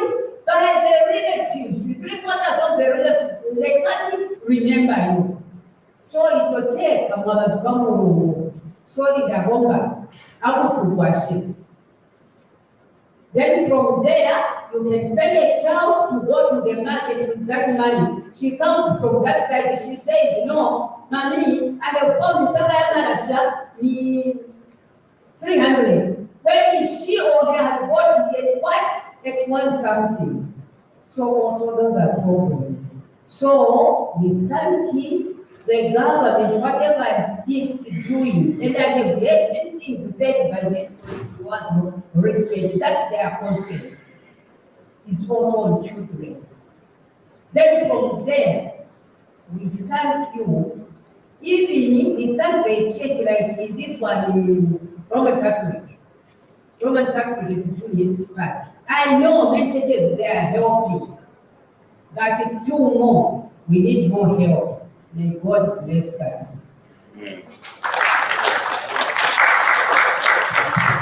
We can clap for her some more.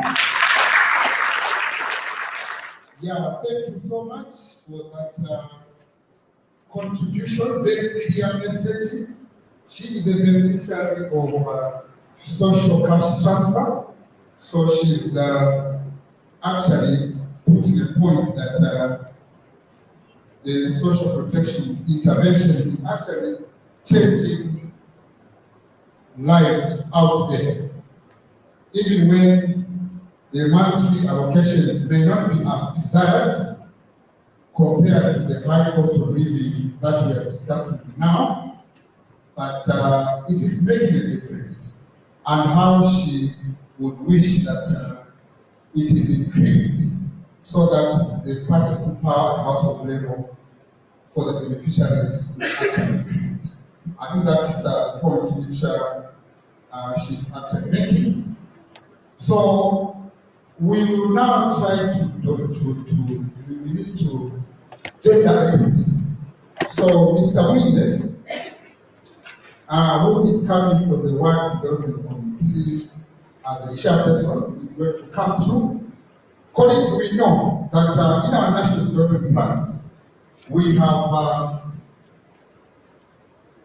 these governing or policy bodies, the NDCC at national level, the PDCCs at provincial level, the DDCCs at district level, and the WDCs at community level. So this is where Mr. Winde is coming from. So he is actually anchored or hooked into the development agenda process of the country. So we'll give you also some minutes, sir, to share and bear in mind what is the problem and also what can we do to improve the situation on the local level. Mr. Winde, you can go ahead. Thank you very much. WBC is the engine of development in the country. All the projects that we can see in our country starts from WBC. There are the people who discuss and approve to see here up to the top.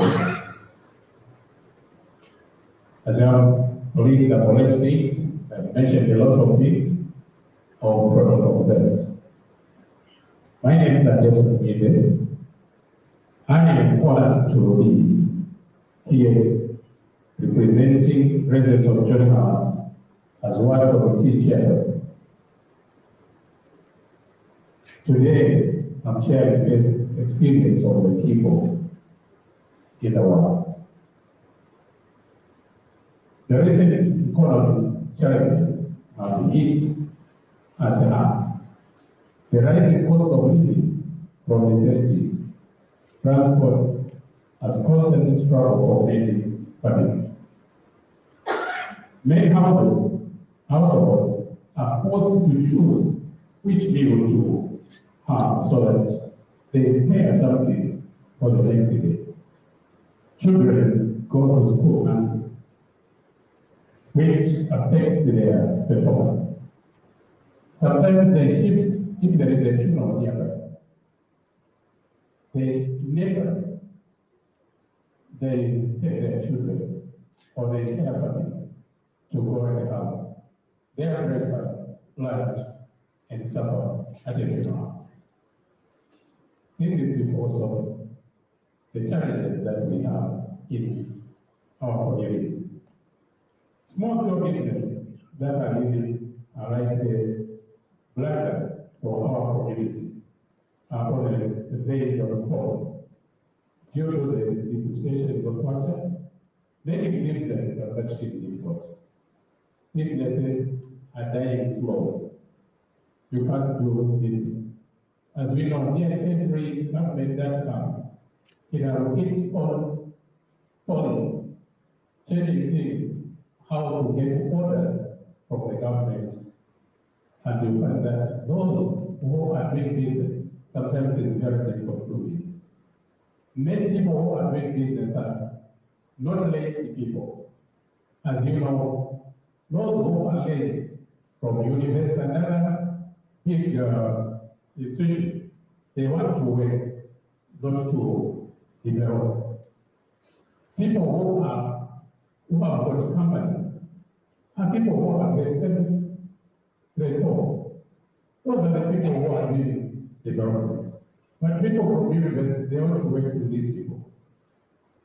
So it is very difficult on this civil computer time. You have to go and understand the computer. And it is a bit difficult for them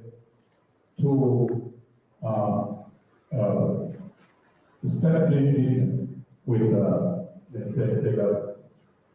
Many of the people have access to go to payment jobs. Some of the people work as guardian many, but their pay is nothing compared to the kind of work they offer. Even their employer do not adhere to government standards. Too much beer drinking is one of the factors that has brought poverty to our community. Youth are spending much of their time drinking rather than being productive. This is also very serious. We have a lot of junkies. They go to drink from morning to sunset, make up to 24 hours, and they continue. And where they take money to drink beer, we don't know. The only thing that we hear, if they find you on the way, they will grab your phone, they will grab whatever you have, and they go and sell it, and they continue drinking. They don't think of doing anything. These are kind of the people we have in our country. As I have already mentioned, that you find that people they shift, they go to funerals, and they have their lunch and their supper. These junkies, this is what they are doing. When they enter their funeral, you find them there. 01, they come and they start traveling with you. Give us food. If you don't give us food, we are going to do whatever we are going to do. Maybe they make a lot of noise, beating people, doing bad things.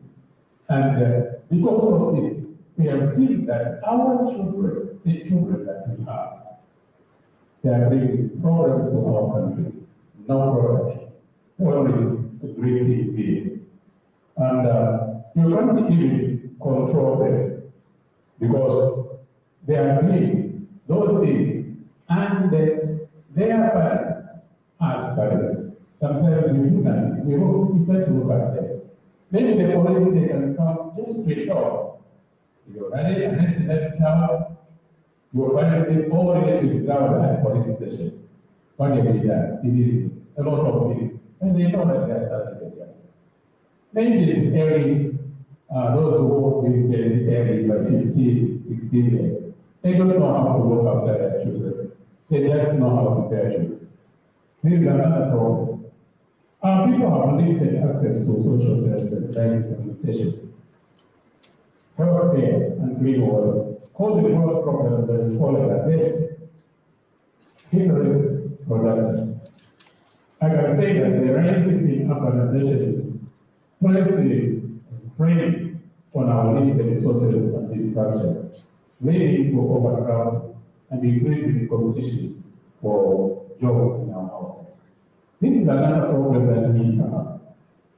I don't know whether it is political or whatever way you may say, we have lost a lot of people, putting them together in town, living in spaces, villages.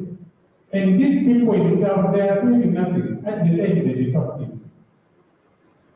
We have children. In Zambia, I think we are allowed to, you can have more than 5 or 6 children, or 10. Now, why one house somebody living? Where are you going to put it? All is living there at your place, and they are fighting for this small house, 15 by 15. That's where you are living. Now, putting people like this all together, there are a lot of challenges that will come. There are a lot of problems. Sickness, of diseases, hunger, everything comes because people are just squeezed together. We have a lot of houses, but we don't have companies where we can deploy our youth or our children. These are, again, this is another problem. You can do a nice house, but you find that when you go tomorrow, your house has got all the doors around. This one will break here, I'll be living in this one. This one breaks here, I'll be living in this house. The house before, you can't even be happy with your house. And there is nothing that you can do. And I have heard some living are saying, when are you going to die, old man? You want to take this house. So those are some of the challenges that we have in Zambia. Poverty, yes, is there. But the government, the people, we must think to do something to save our country to the whole country. And the rain patterns in the last 2 years also has contributed to the rise of poverty in our country. The poor rain pattern taking food security, not only for our community, but also for the country. There are few suggestions that may help address the situation below. Is the list. There is a need for more skills development programs because we cannot be civil servants, but people can be, we cannot be all civil servants, but be empowered with skills. That later will employ others. There is a need to invest more jobs creation of opportunity like this skill training programs mentioned here. Improve access to quality education. Our community is benefiting from the policy of free education, but our plan is that more schools need to be built, avoid overcrowding, especially colleges, where students will be learning skills. With this climate change, there is a need for government to support partners to invest much in agriculture to ensure food security for the nation. Allow me to deeply appreciate the government of the Republic of Zambia under the leadership of HA for its effort to address some challenges we are facing through initiatives like free education, CSPR, women empowerment, youth empowerment, the employment of civil servants, teachers, nurses, and many more. It is a great move that has brought hope to some families. Thank you very much. God bless you.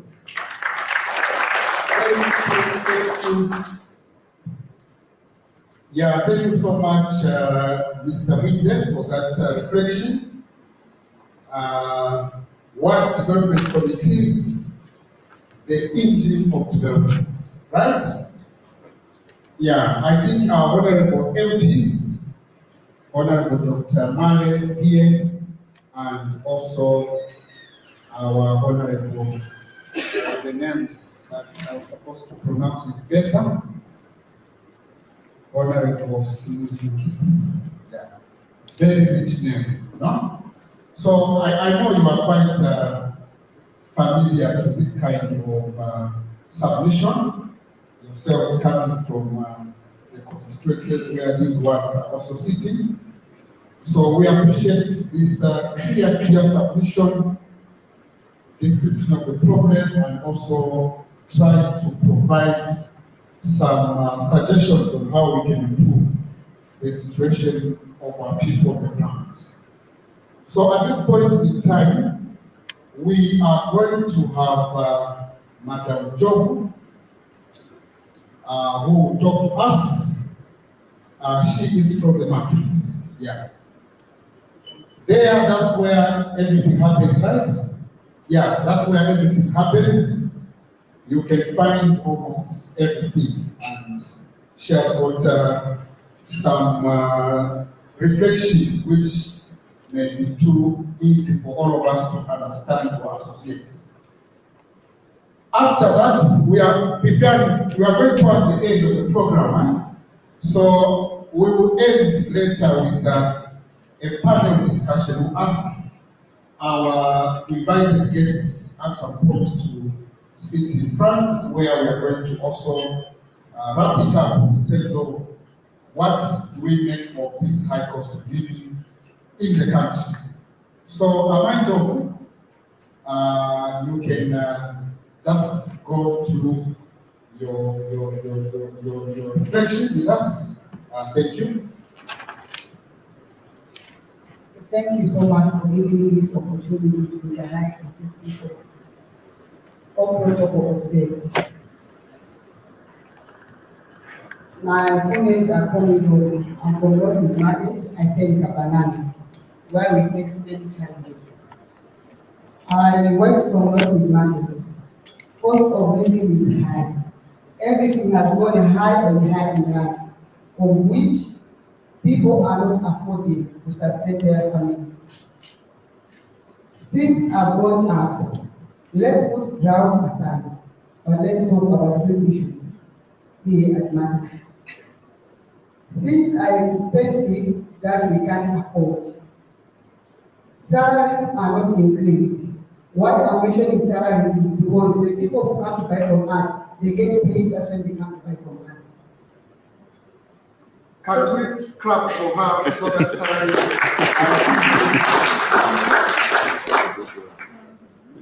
salaries are not being increased so that people they come to buy from us. Cost of living is going higher and higher and higher, of which people are living in high poverty. My question is to the government, how can we reduce this high poverty level? When other people are trying to earn a living, selling things, yet they are being chased where they are working from, without finding an alternative place where to place them. That also increases high poverty. Because if a person is selling somewhere, which means somehow things are being worked on. Now, if somebody is being chased without being told what to wait to, how can they take care of their families? So I'm asking the government, before you remove people from the roads, from the markets, please find an alternative place to put them, to replace them. E.g., I'll talk about the street beggars. They've got families to take care of. Now they have been chased. How do we think their family survive? They have already increased high poverty. Secondly, they said when they remove them, they will open that market. Simpson Mwareni market there is not yet opened. It's still shut. But people are still going without food. My people are suffering in the compounds. They are suffering, really suffering. That's why you've seen high rates of crimes. The reason being is they used to keep themselves busy where they are, but for now, they've got no source, or they've got no income, or they've got nowhere where they can get food to feed their families. I'm asking for the government to have mercy upon those sisters and brothers, or to find an alternative place to replace them. Secondly, most of the youth, they went to school. We took them to school, but they have no jobs. What's next? They go and steal. They go in bars.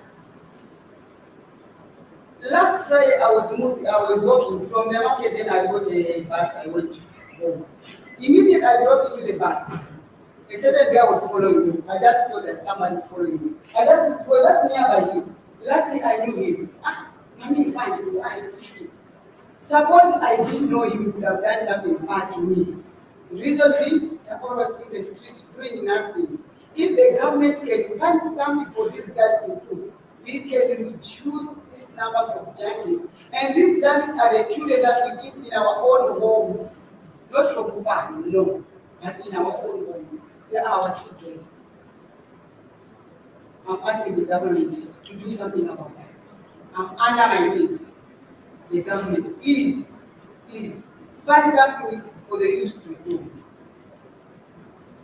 It's not that all junkies, they never went to school. They went, but they can't find employment. Where they used to work in town, they've been chased, they've been sacked. What can they do? They need to eat. They even engage themselves in drugs at police. They even engage themselves in doing all sorts of things because they've got nothing to do. And idle mind attracts the devil. We are here to find a solution of how we can help each other in Zambia. I'm asking the government, honorables, I'm under my knees. Help us. Help us.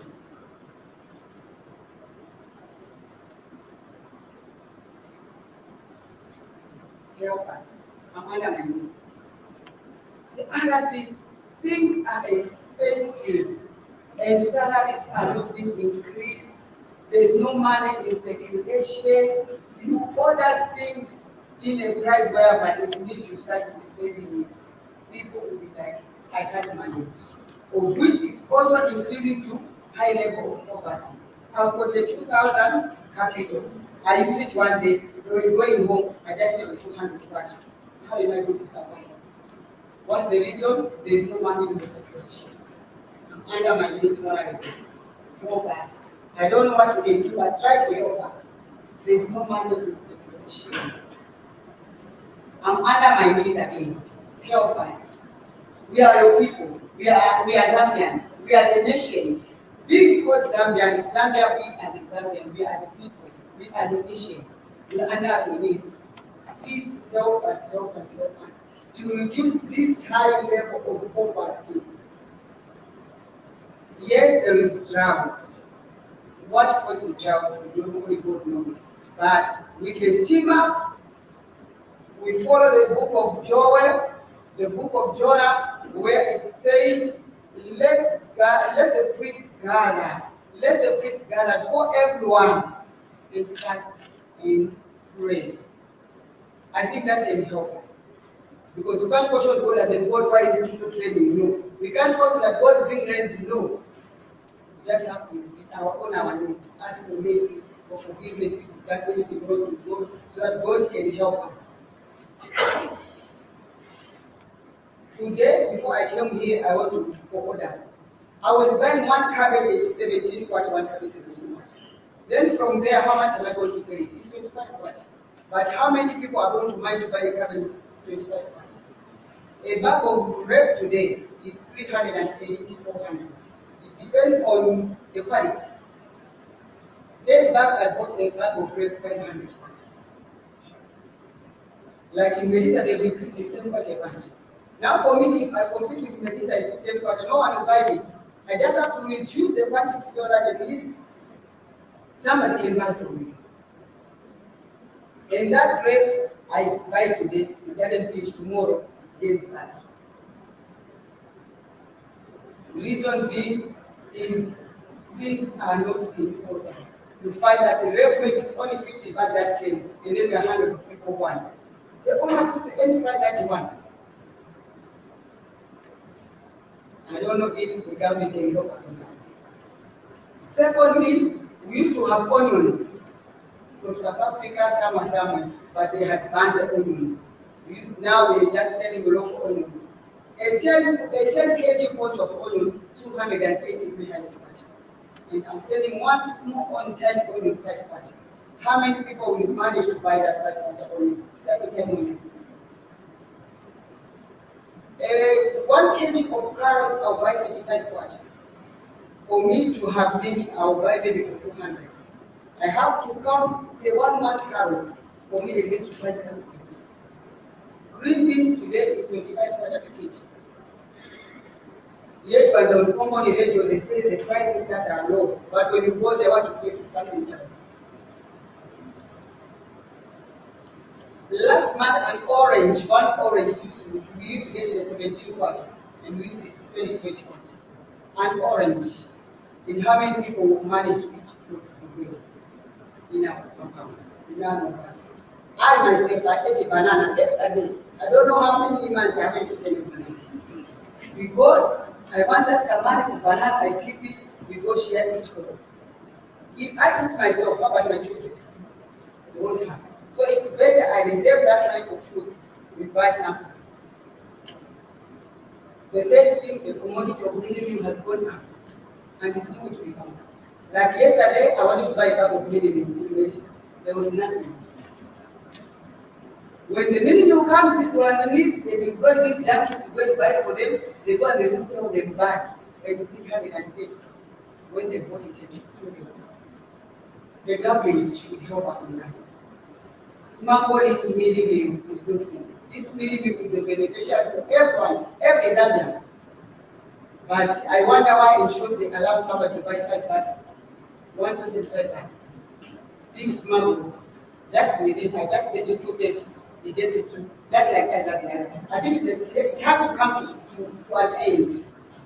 1 million per person is enough. And that increasing of money on top of 230, I think it should come to an end because we need all to benefit. We all need to eat. We all need to benefit from that. I arrest my case. Thank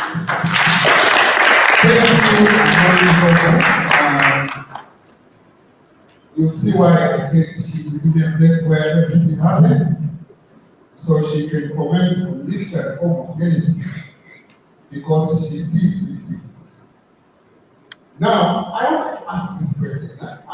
When you drive to the Copper Hills, or you drive to Mumba, or you drive to Chipata, or you drive to Livingston, I normally ask presidents to say, these watermelons you are saying, who brought them? No, CTC. We just order. You move, who brought these tomatoes?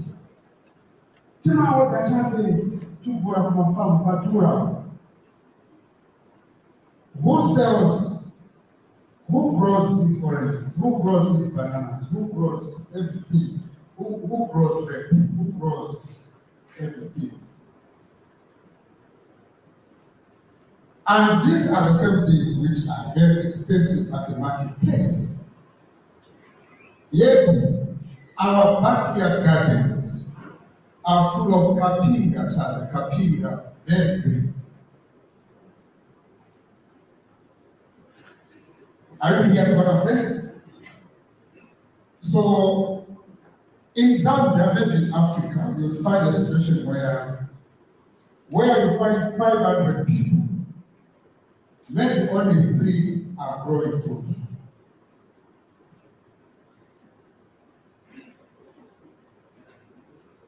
You come from the grains wheat, eh?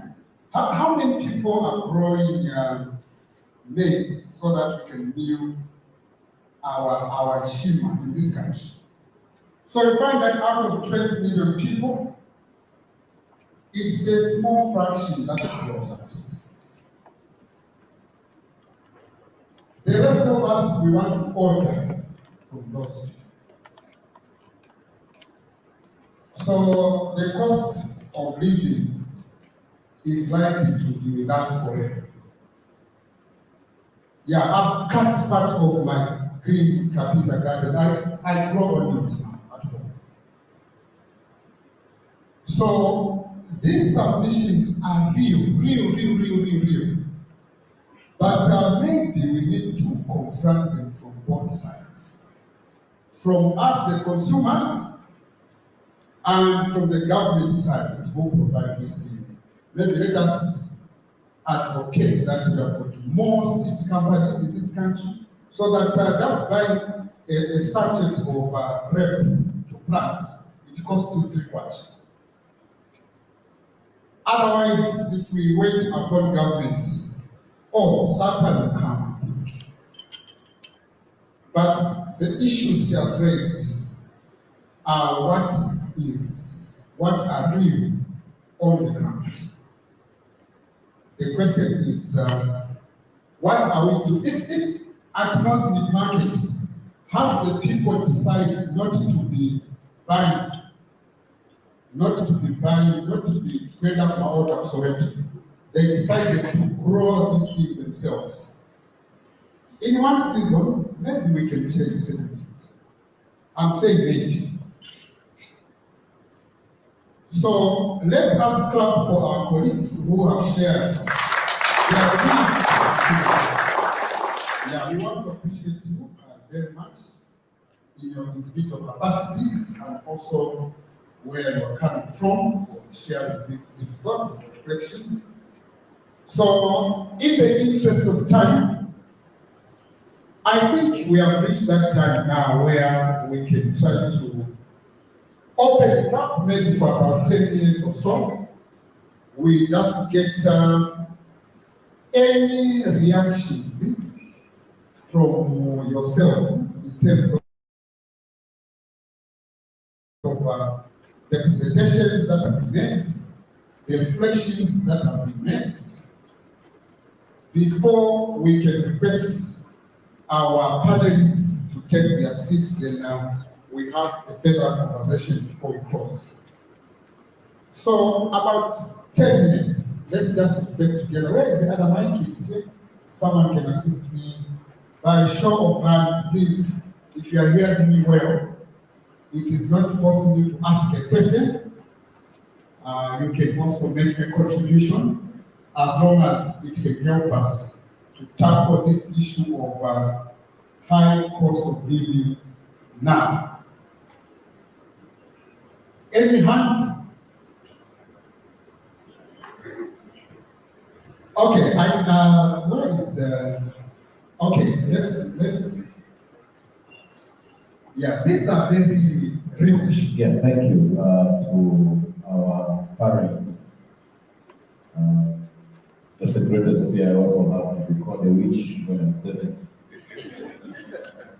Yeah, but the reality that she brought out on the social cash transfer versus the criminality that is raging in our communities, for me, is one thing that needs to be addressed, not only by government, but the same communities.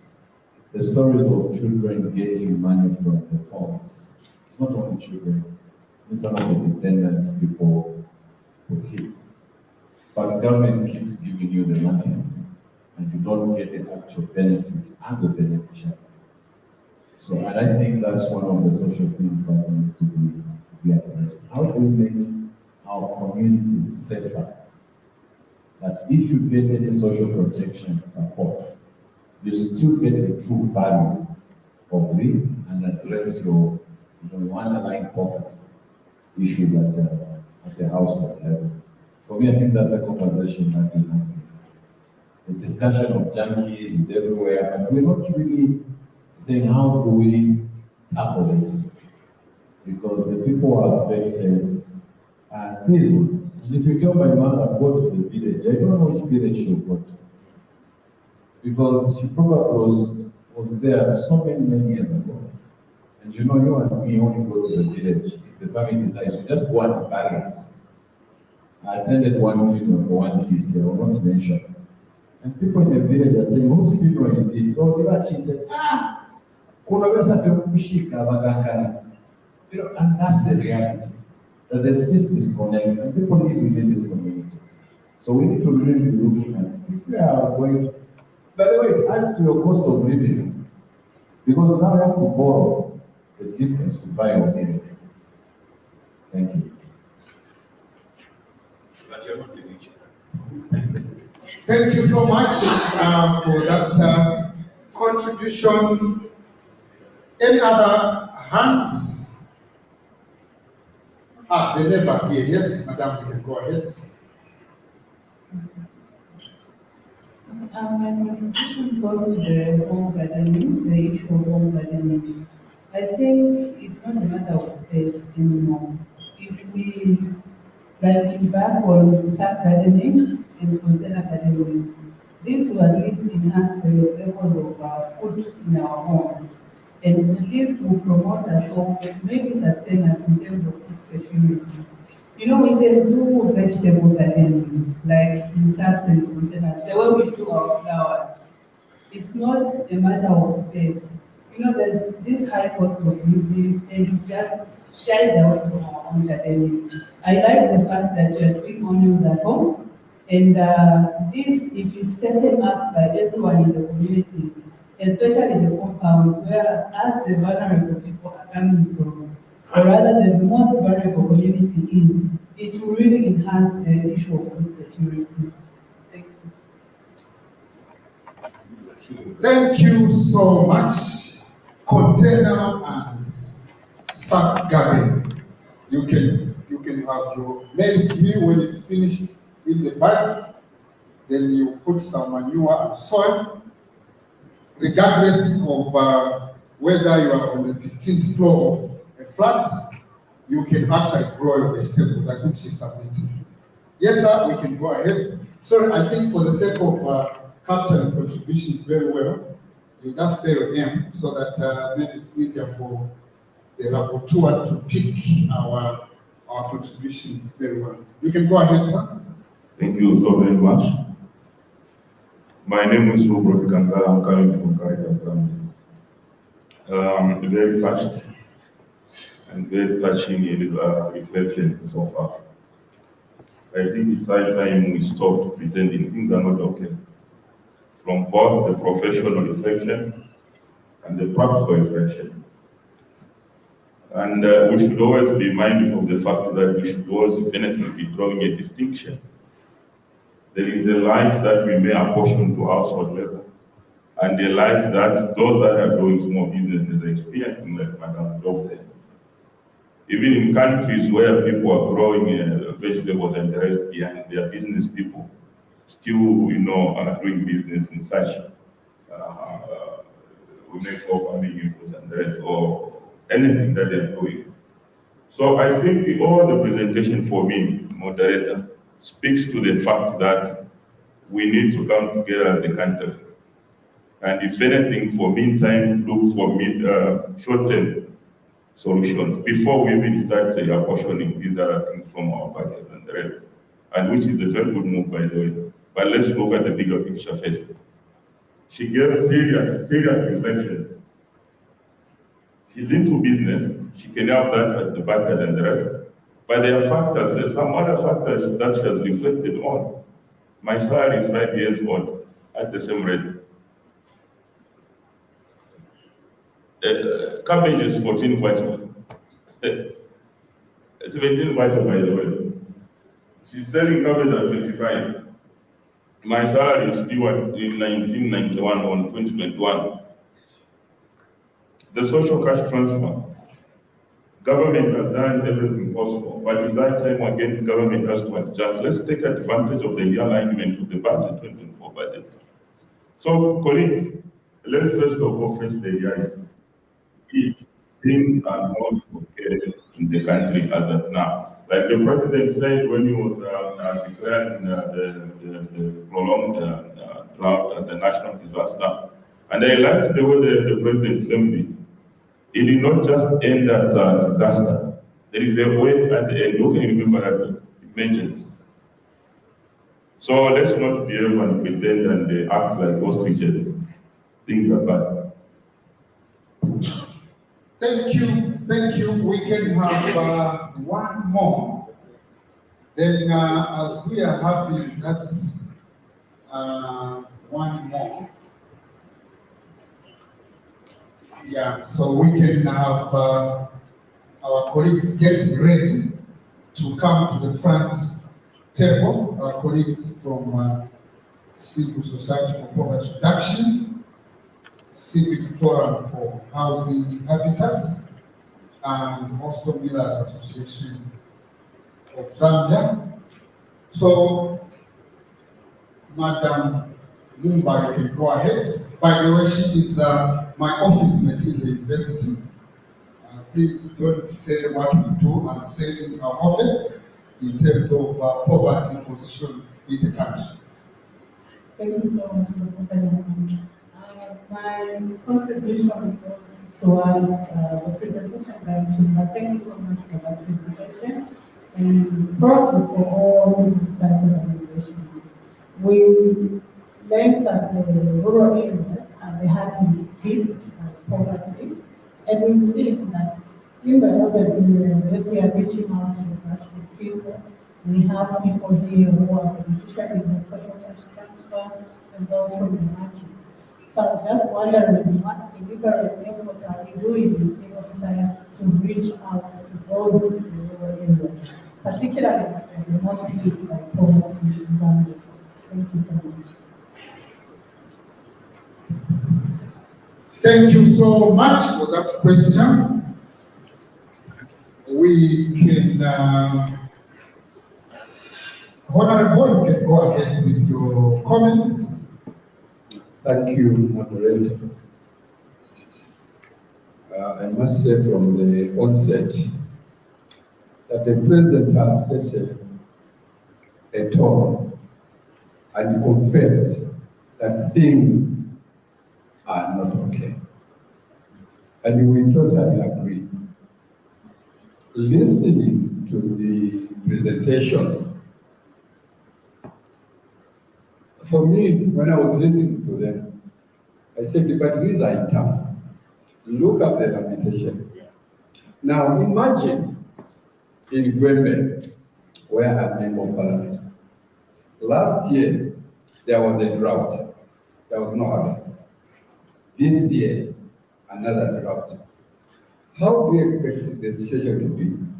It's worse than what the presenters were doing. Then social cash transfer, which we appreciate so much that the government is doing. But the trust that is there, they may have the money. The question is, where do they get it? Complete with them. Yes, there's FRA maize. You have areas that you are travel 80 kilometers away. There are no roads. How do you get the food there? So it's really a dying situation. And I think calling it an emergency is the best. But then as a country, is it the first time that we are facing this calamity? The answer is no. Have we learned, or are we learning from all these situations? Well, the answer would be yes, we are. But what are we doing about it? Definitely, the short term is provision of food. There's NGOs that say, please help provide food as an immediate relief. Beyond that, as a country, we need to focus, because climate change is here and it will stay with us for a long time. Now, what remedy do we have as a country? It is said, whether true, 40% of the water in the southern region is in Zambia. So how are we using this water? I think maybe this drought may be a major lesson for us that I think let's move away from the immediate and the medium term. Let's go for long term. We will not run away from it. It is about irrigation. It's irrigation and irrigation and irrigation. Beyond that, we have no rain. So let's assume that the El Nino that is here this year, it happens next year. What next? It will really be very, very difficult. So basically what I'm saying is that as a government, we just have to focus on long-term basis. We have a solution. The solution is that we have water. How do we use our water? But for now, I can indicate the situation that is in our rural areas is dicey. They need maize now. They need mini-meal now, even as we focus on the long-term goals. I can imagine here with this, condition in Rome, how I wish colleagues you move just a step along the bottom road as you go to Sinazongi. Turn into the road to Gwembe. See what is happening on the way. Sir, my appeal is go beyond Lusaka. Just as the way of researching what is happening at the moment. Even when they say there's a meal, you ask what kind of meal is happening. Things that dice come to our rescue. When you go to the constituents, we have become more than an ATM because whoever sees you sees money. So how do you resolve? So my appeal really is that as a country, let's be focused. Climate change is here to stay. Long-term measures is what will help, even as we look at the short-term measures. Thank you. Dr. Maren, you want to say something also in your own ways? In the complete disagreement or agreement? Thank you very much. I want to appreciate the moderator. I want to appreciate the contributions that has come through presentations and the lamentations to be a true reflection of what we are going through as a country. And we can't run away from it, but we must handle it. And for me, giving my own opinion, is that this is the time we need to unite and live as a one people in our deeds, in our actions, so that we save our lives, both in town and in rural areas.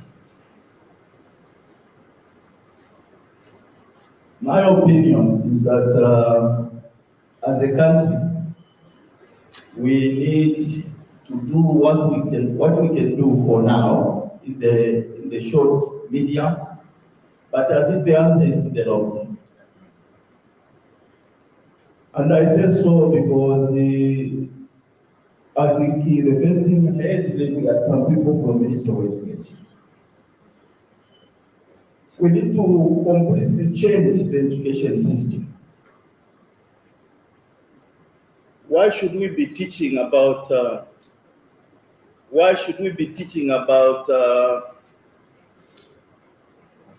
It's good. Yeah. Why should we be teaching about things that are not in the country? We are busy teaching the geography, we are learning the Chicago where I've never been and all those things. For me, I'm of the view that our education system must be made so simple to begin to look at the resources we have in the country. In this country, we have minerals, so let's start teaching about minerals. In this country, we have enough water, so let's start teaching about agriculture. Because for me, I feel these two are critical to transform and just change the economic factors and dimensions of this country. But of course, that is in the long term, because we want people to strategize and look at costs, and look at all these things that can change the status quo of our country. The capacity to transform the economy of this country we have, and it's based on the resources. But I think time has come for us to just say, let's change the syllabus, let's make it easy, let's just look at what is it that we have in the country, which we can use to transform ourselves and the economy. Thank you so much for that. Thank you.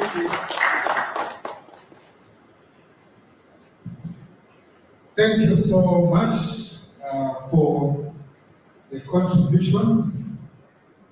I know in the interest of time, we have only one contribution that will come, but maybe for now, as we are receiving the last contribution, I will request one representative from CSPR to take the front table, and also Millers Association of Zambia. I suppose it's our friends, and also Civic Forum for Housing Habitats. It's him who will give you an opportunity to introduce yourselves better. As they are going up, we can allow him to make his contributions. Thank you, Chair, and Sister, for Minister of Education. Just want to echo what was mentioned, where we are placed at the center of what should change. I think what you mentioned is the fact that, yes, education is at the center, which can change maybe to be a long term. We must realize that as a ministry, we are going to curriculum review.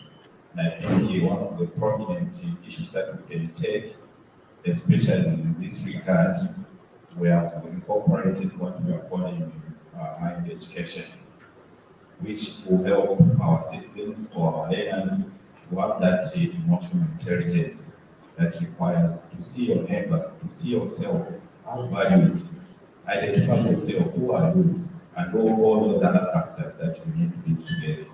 And you will come to a situation where we have so many graduates, well to do, but they can't help the neighbor, and because the mindset. So this mind education is trying to change the way we look at things. Let us have a positive mind. By so doing, we will have these challenges that are being addressed. I just wanted to echo what the Mark was mentioned. We are doing everything possible as a ministry to change the curriculum and suit what we think can help this country. And thank you, and submit. Thank you. We may actually repeat grade 1, most of us, if you change the curriculum like that. We are ready to start afresh. Okay, so those were reflections from the plenary or from the floor. We appreciate each one of those reflections. At this point in time, we'll go to our panel discussion. While it is a panel discussion, we know that it will not take very long time. Madam Mumbaraki write an essay of 33 pages, minus the cover page and what is that? References. No, not that kind of discussion. So in front of us, we have got our special guests. We have got representation from Civic Forum for Housing Habitats. He's going to introduce himself, I think from second from my left. Then we have got also a representative from the Leaders Association of Zambia, the one who is on the far left. And also we have our colleague from civil society for poverty reduction, second from my right, and also our Madam Mujiba on the far right from CSPR. So these are our colleagues who are going to reflect with us, of course, in the midst of a number of issues presented statistically and also qualitatively in the manner that people have said what is real on the ground. So while they have the leeway to make their own contributions, maybe for the purposes of that direction, these questions are not coming here, you know. So basically there are 2 questions just to assist us to direct the discussion. All we are saying is that this is a dialogue, or it's a forum where we convene to basically look at the high cost of living in the country, and we're asking ourselves the question, what can we do to solve the problem in the short term, medium term, long term horizons?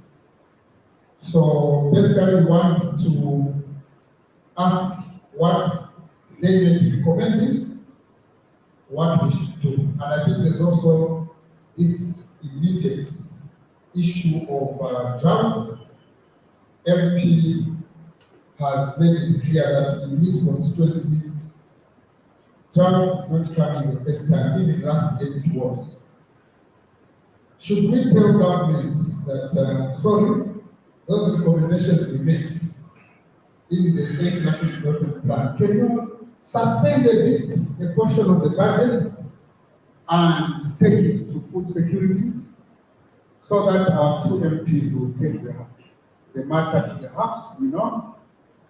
So we are going to hear from our colleagues. Maybe they have not sat the way I want.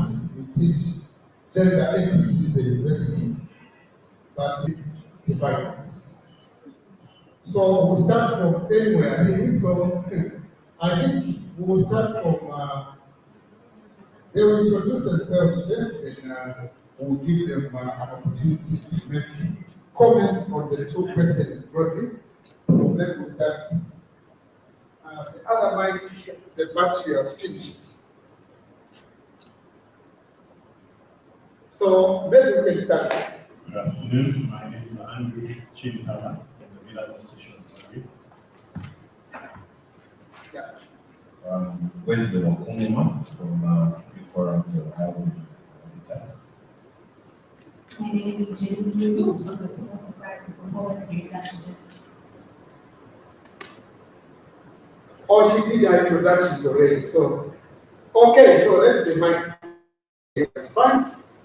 So, we have basically about 3 minutes each to just reflect on the issue of the high cost of living in our country. So maybe starting with Mr. Chintala over there,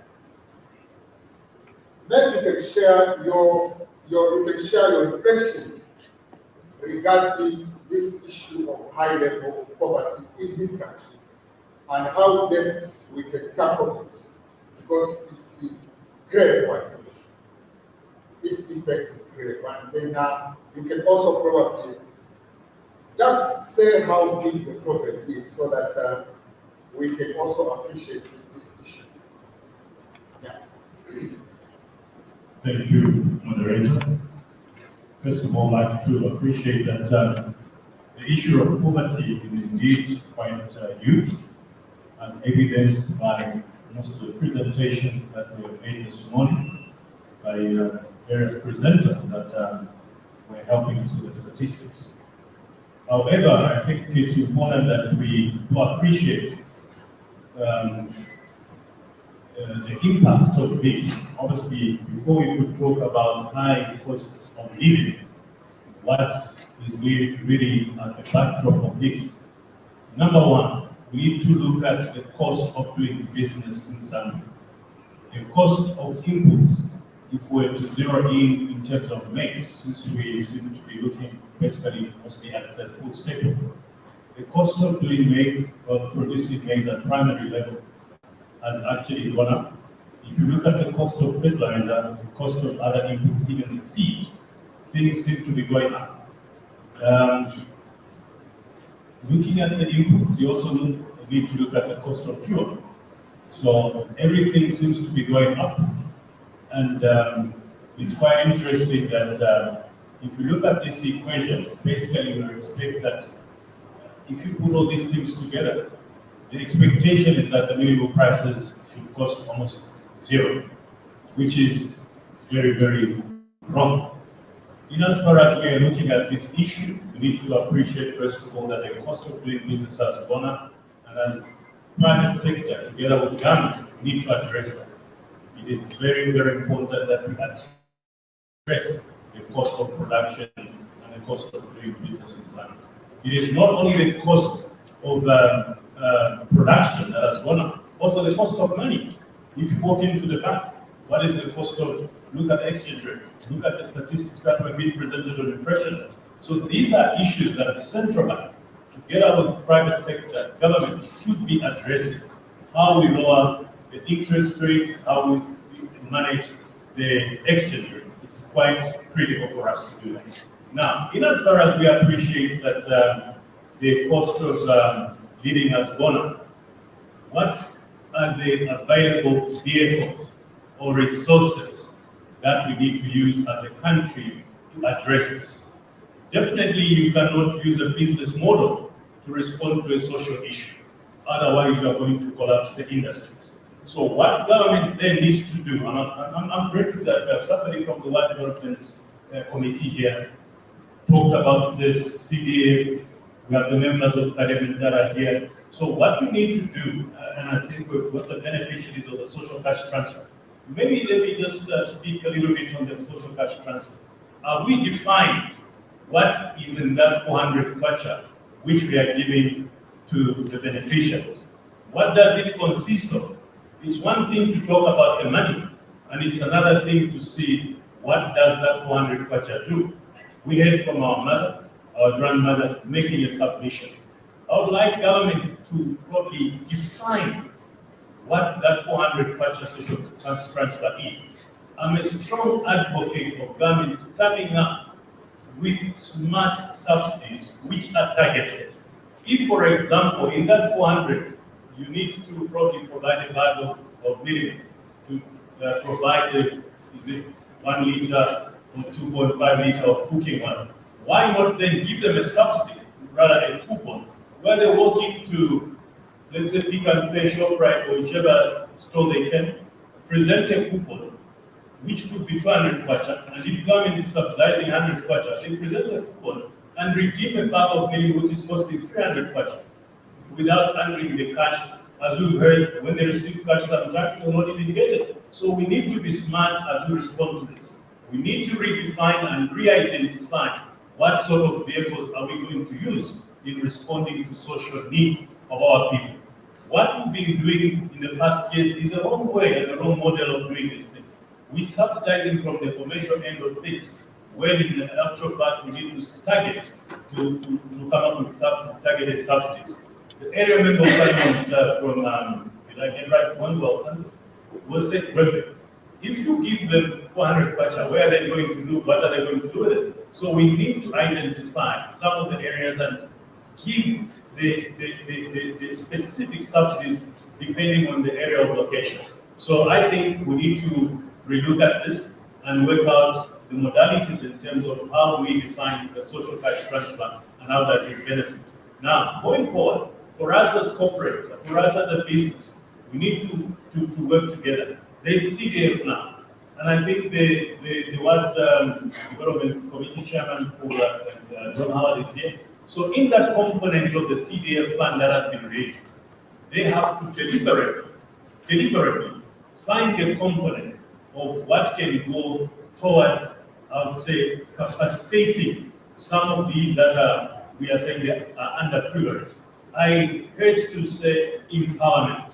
It is these empowerments that have actually created more poverty in our people. Because when you tell them it's an empowerment, for example, in Chawama, probably the chairman here could be given an example. One of the cooperative members sat with me in one of the meetings, said they had applied to put up a bakery. And once the money came out, they said, no, we need to share because this is an empowerment.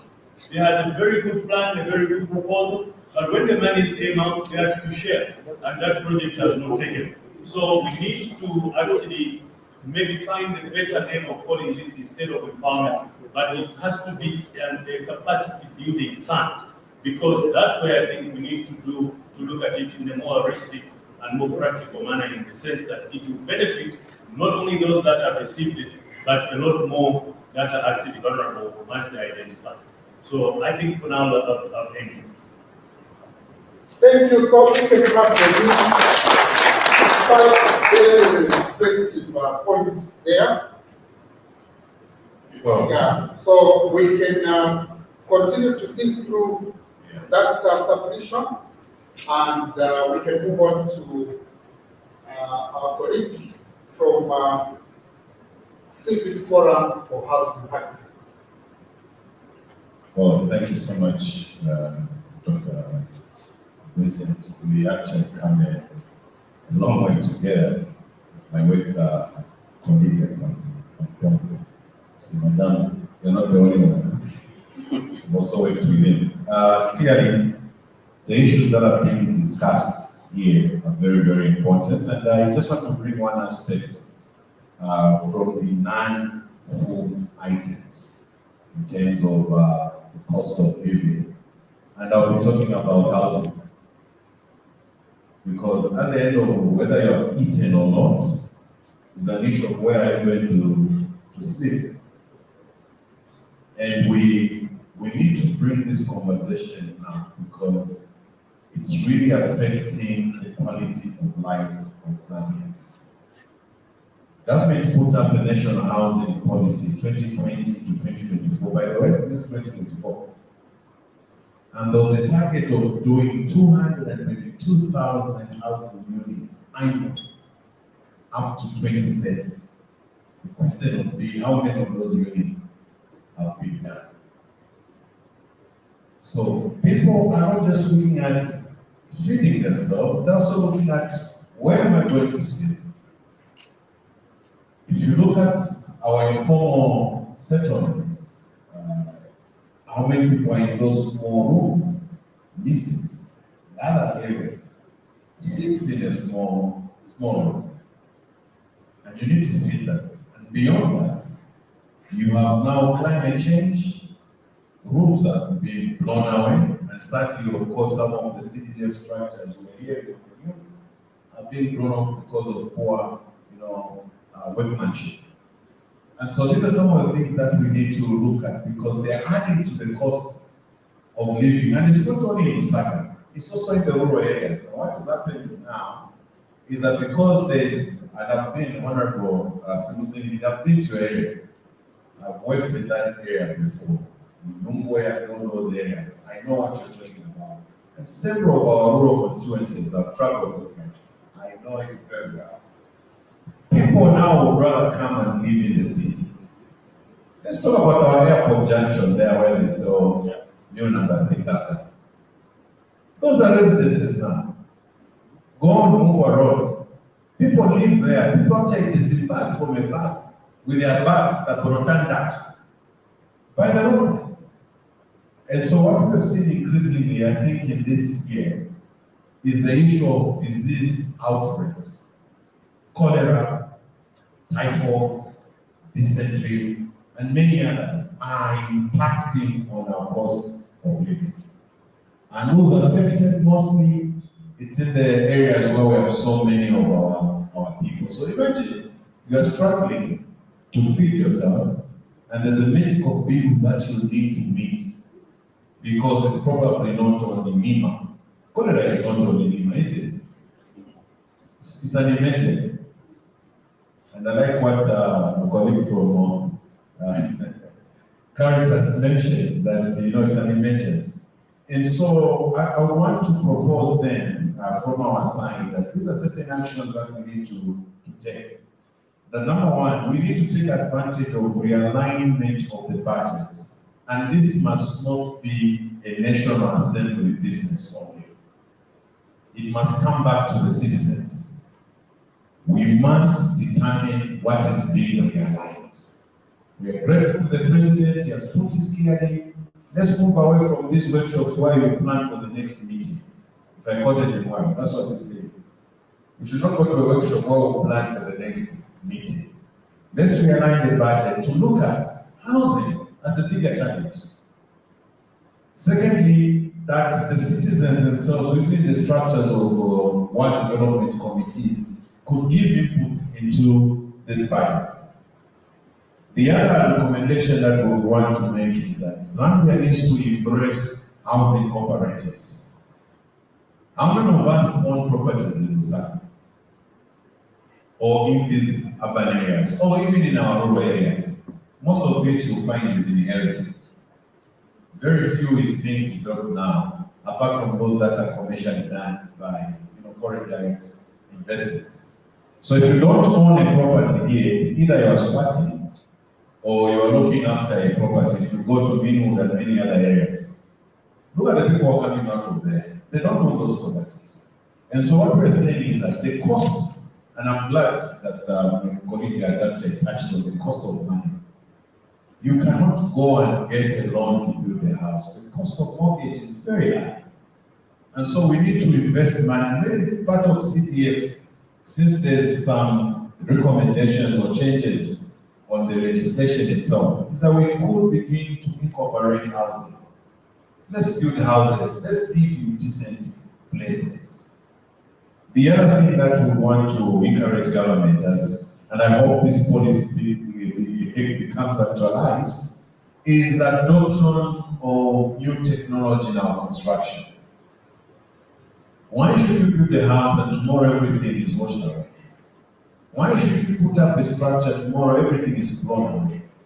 And so we are recommending, there's a technology called soil stabilized block technology, which looks at using the local materials which are climate resilient, cost effective, and anyone could afford. And some of the structures for CTF, which we've seen across the country, you know now that if you go, whether it's education, infrastructure, it has a specific design, maybe Uganda does also. So we need to look at improving some of those technologies in terms of design. The final recommendation would be that government focuses on encouraging citizen participation. Most of these challenges we're talking about is that the citizens are not fully participating in this decision. We call these our parents, and I think moderator you said yes, they are social cash transfer beneficiaries. We need to move away from that. We should not view citizens as beneficiaries. No, we are owners and partners. We are the owners of these resources. So we should move towards saying, yes, there are all these institutions, but the biggest institution that we have is an institution called the people. And the people need to be on the table to discuss these matters. We submit. Thank you. Thank you so much. Another addition to the points that need to be reflected upon. Yeah, my friends, you have hammered. Yeah.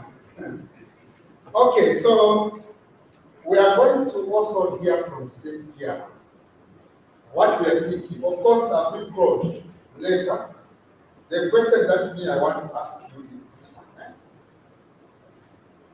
60% of Zambians are said to be living in poverty, while 40% of citizens are said not to be poor, right?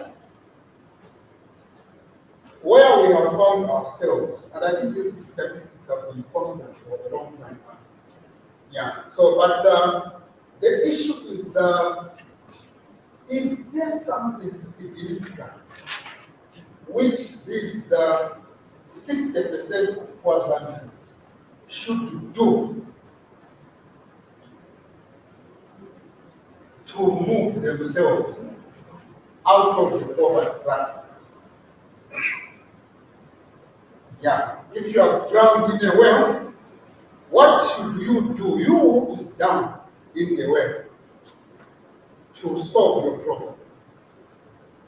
So that we add that effort to the 40%. Maybe we can do something as a country. Maybe that's the question which you may want to comment on as we will be concluding. But in the meantime, let's hear from CSPR. Thank you so much, sir.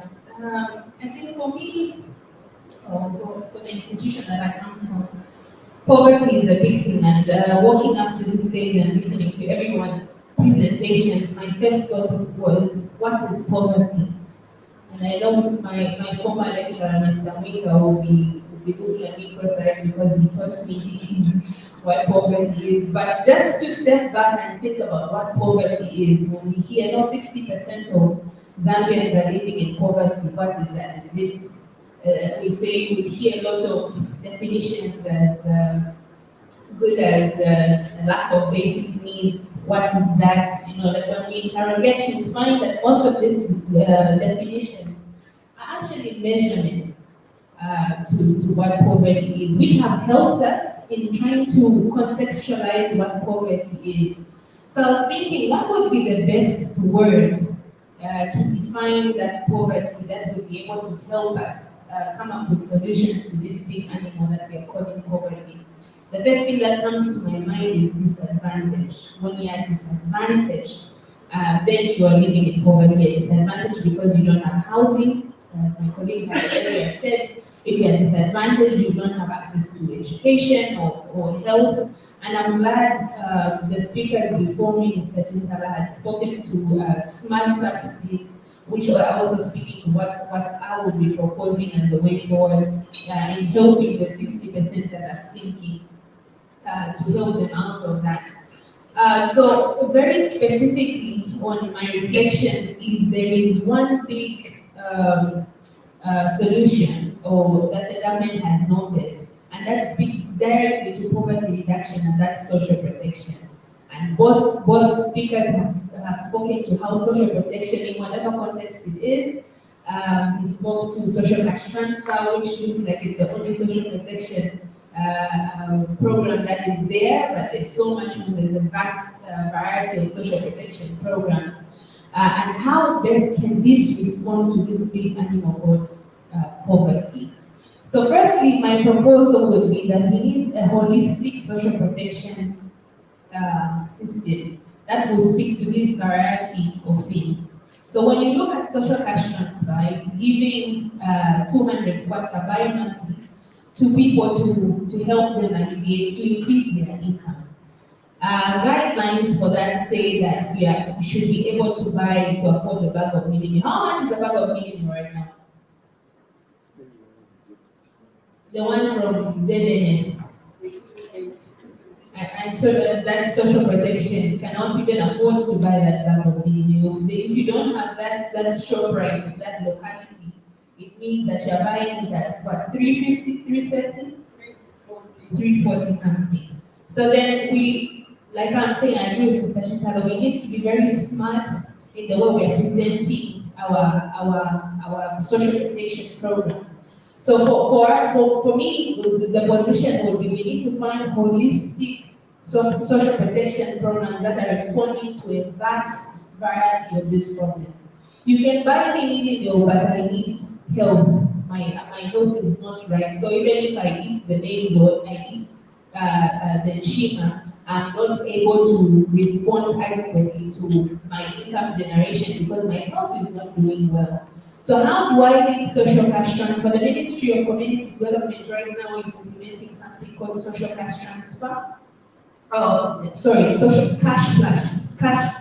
That also is giving more relief to people that are in social cash transfer, which I think is good in responding to the multi-dimensional aspect of poverty. So you can respond to giving someone education. We have a free education policy right now, which is actually a social protection program. So how are we bringing all these programs together to try and coordinate them to relieve people of poverty? Because if we just give out money for income or increased income, we'll be neglecting other aspects that are also drowning people as if we are back into poverty. So for me, we also need, as a people and as a government, we also need to change our mindsets from how we view social protection. You will hear, I wish the Ministry of Finance was here, because you will hear, no, like it's just a consumptive sector. But to be honest, it's a long-term investment. And when you plant something, you don't expect it to grow tomorrow. So every social protection rather is a long-term investment. You will have more skills because you have education policy. You will have more people that are healthy, a healthy population that will add back to your economy because they are generating more funds if you add them to NEMA.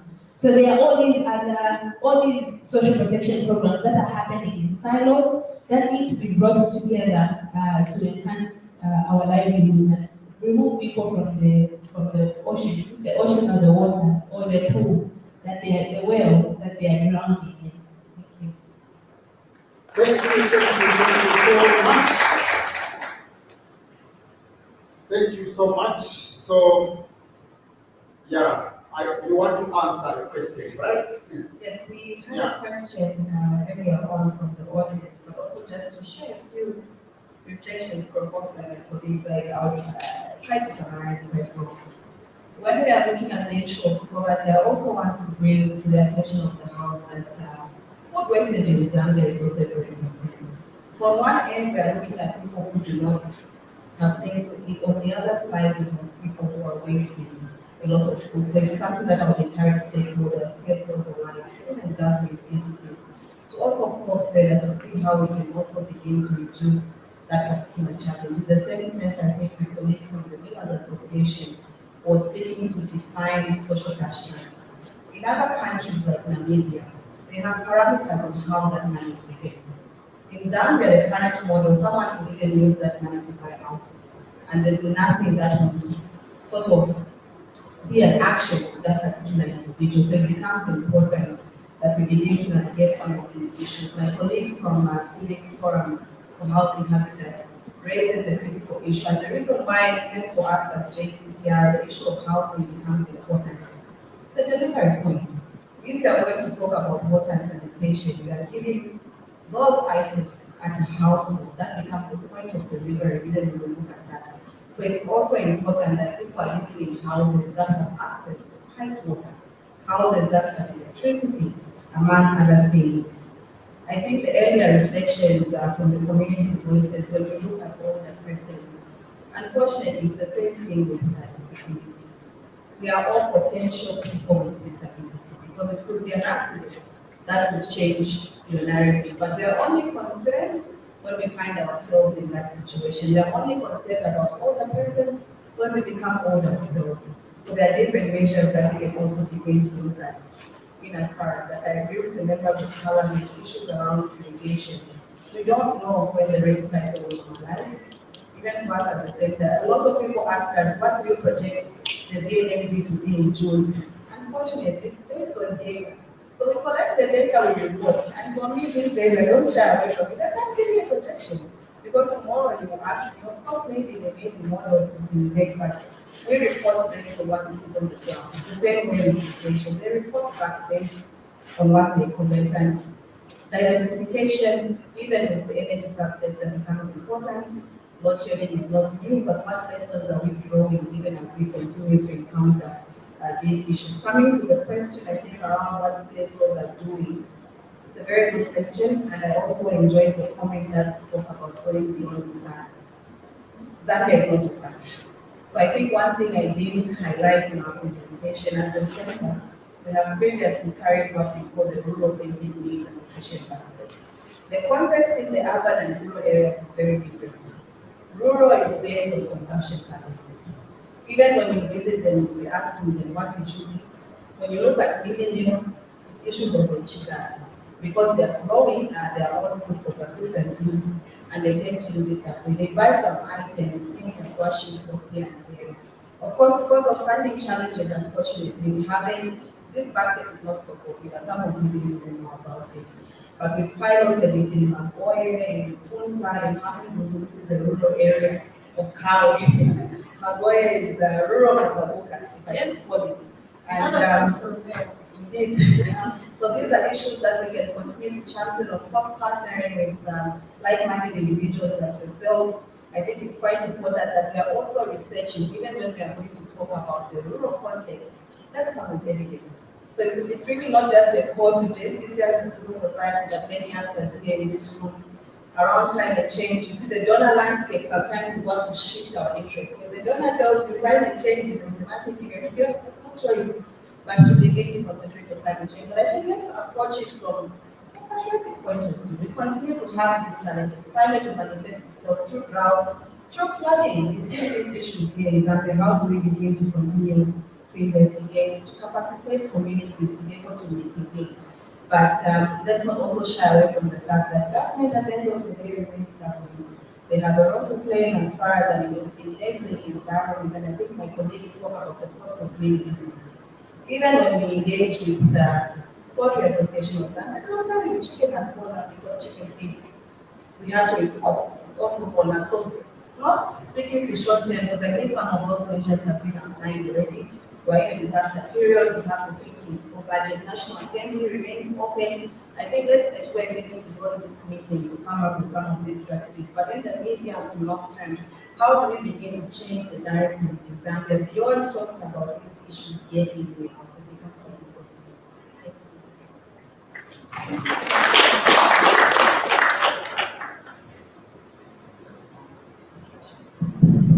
Yeah, thank you so much for that contribution. Quite emotional also. Yeah.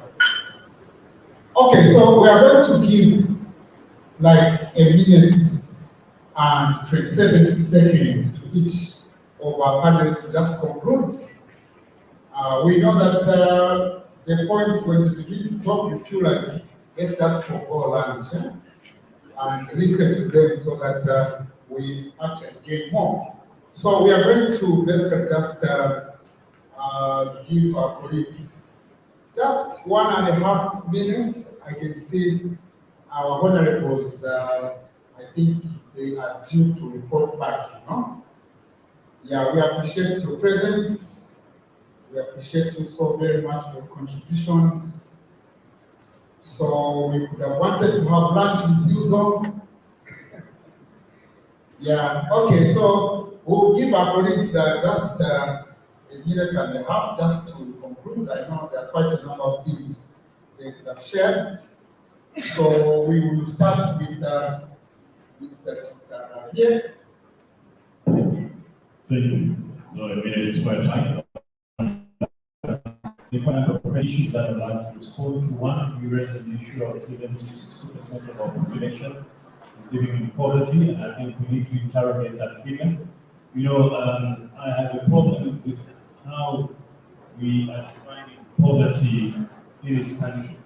I'll give a practical example. I think it was a year that I visited Southern Province with some former coordinator of the NMU, where they said we needed to respond quickly because Southern Province was struck by poverty and something had to be done. So we did some sampling, visiting a few farmers. The farmer is got over 80 heads of cattle in the field, goats and the chicken. Then you come to me and tell me this farmer is poverty stricken. I have an issue with that. If he doesn't have maize, it doesn't mean that he's living in poverty. Slaughter and animal exchange. This is what had been happening in the past. You know that Southern Province was a green belt. They never had animals as they have today. So they would trade Western Province, give them maize, get animals. And that's what happened. But the climate change has changed. Rather, the patterns have changed. So equally, if they don't have maize now, because it's not just this year. I think over the years, you know that that has moved from Southern Province. It's no longer a green belt. So they've got animals. So you can slaughter an animal and exchange with 5-6 bags of maize. So unfortunately, poverty we are putting that, tying that to milling land maize. No. I think we need to interrogate this and probably redefine it. That is my submission on that. The other one that I would like to speak to is, I think everyone else is talking about irrigation. A very practical example, I've got 1 or 2 properties in Charada. When I sank the hole maybe 4-5 years ago, we had water, I think at 60 meters, 70 meters. The bones have started drying. So even as we talk about the 40% of water in the region being in Zambia, look, we are talking of load shedding, we're talking of dams drying. What does that tell us? And now, if we're going to sink holes and do the dams all over Zambia, what are we going to do with the water resource studies? Secondly, if we're going to encourage people to go and open new farm areas to do, because we're looking at arable land as well. If you are going to cut the trees again where we still have a few trees, what does that do? It's got an impact on the climate. And I think these things require rethinking. And we need to be very careful on how we are going to sink the holes, how we are going to do these dams, and how we are going to expand the areas of production. I don't really agree that we need to open the green fields for us to be able to produce maize. We can use the existing fields that are there, but we need to improve farming, the way we do farming.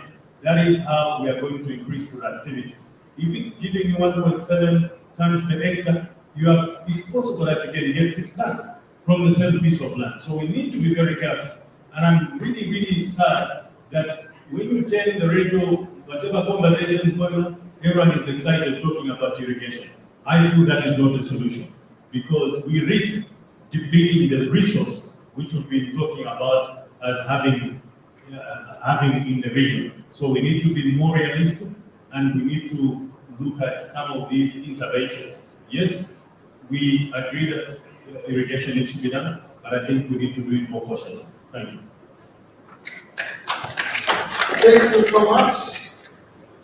Well, thanks, the moderator, and colleague who has spoken before me. Just a few things that I needed to add, and my colleague from JCTR, I think, touched on the issue of food waste.